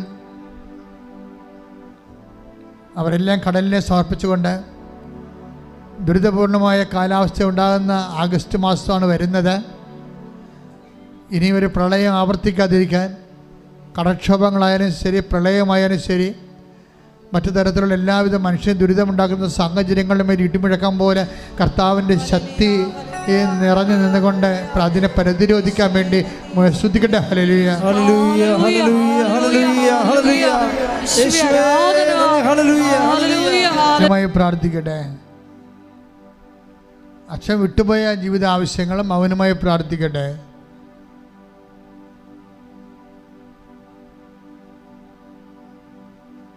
സമാപന ആശീർവാദം. മരിയൻ ഉടമ്പടിയിലും ഉടമ്പടി പുതുക്കിയും സമർപ്പിച്ചിരിക്കുന്ന എല്ലാ വിഷയങ്ങളും ഒരിക്കൽ കൂടി ദൈവമാതാവിൻ്റെ മധ്യസ്ഥയിലെ ദിവ്യകാരുണ്യ സന്നിധിയിൽ സമർപ്പിച്ച് നമുക്ക് പ്രാർത്ഥിക്കാം. കുരിശുകൾ ജീവിതത്തിൽ പെരുകുമ്പോൾ പരിശുദ്ധ അമ്മയെപ്പോലെ മൗനം സ്വീകരിച്ചുകൊണ്ട് ഹൃദയത്തിൽ സംഗ്രഹിച്ചുകൊണ്ട് ദൈവകൃപ കരയറ്റുവാനുള്ള വലിയ കൃപയ്ക്ക് വേണ്ടി പ്രാർത്ഥിച്ചുകൊണ്ട് ശിരസ് നമിച്ച് നമുക്ക് ദിവ്യകാരുണ്യനാഥൻ്റെ ആശീർവാദം സ്വീകരിക്കാം.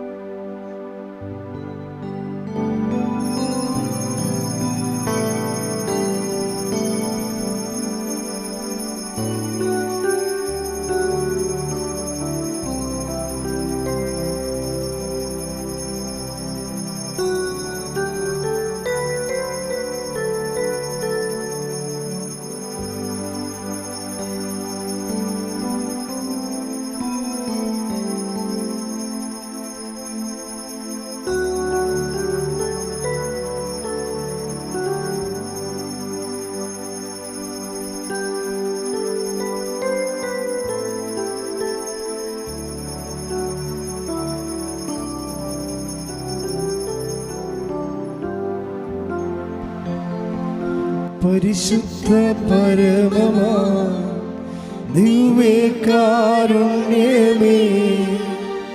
എന്നുമെന്നും അങ്ങേയ്ക്കാരാധന. പരിശുദ്ധ പരമമാ ദിവ്യകാരുണ്യമേ, എന്നുമെന്നും അങ്ങേയ്ക്കാരാധന. പരിശുദ്ധ പരമമാ ദിവ്യകാരുണ്യമേ,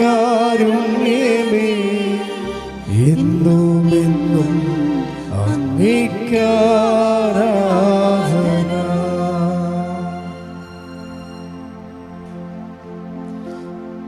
ആവേ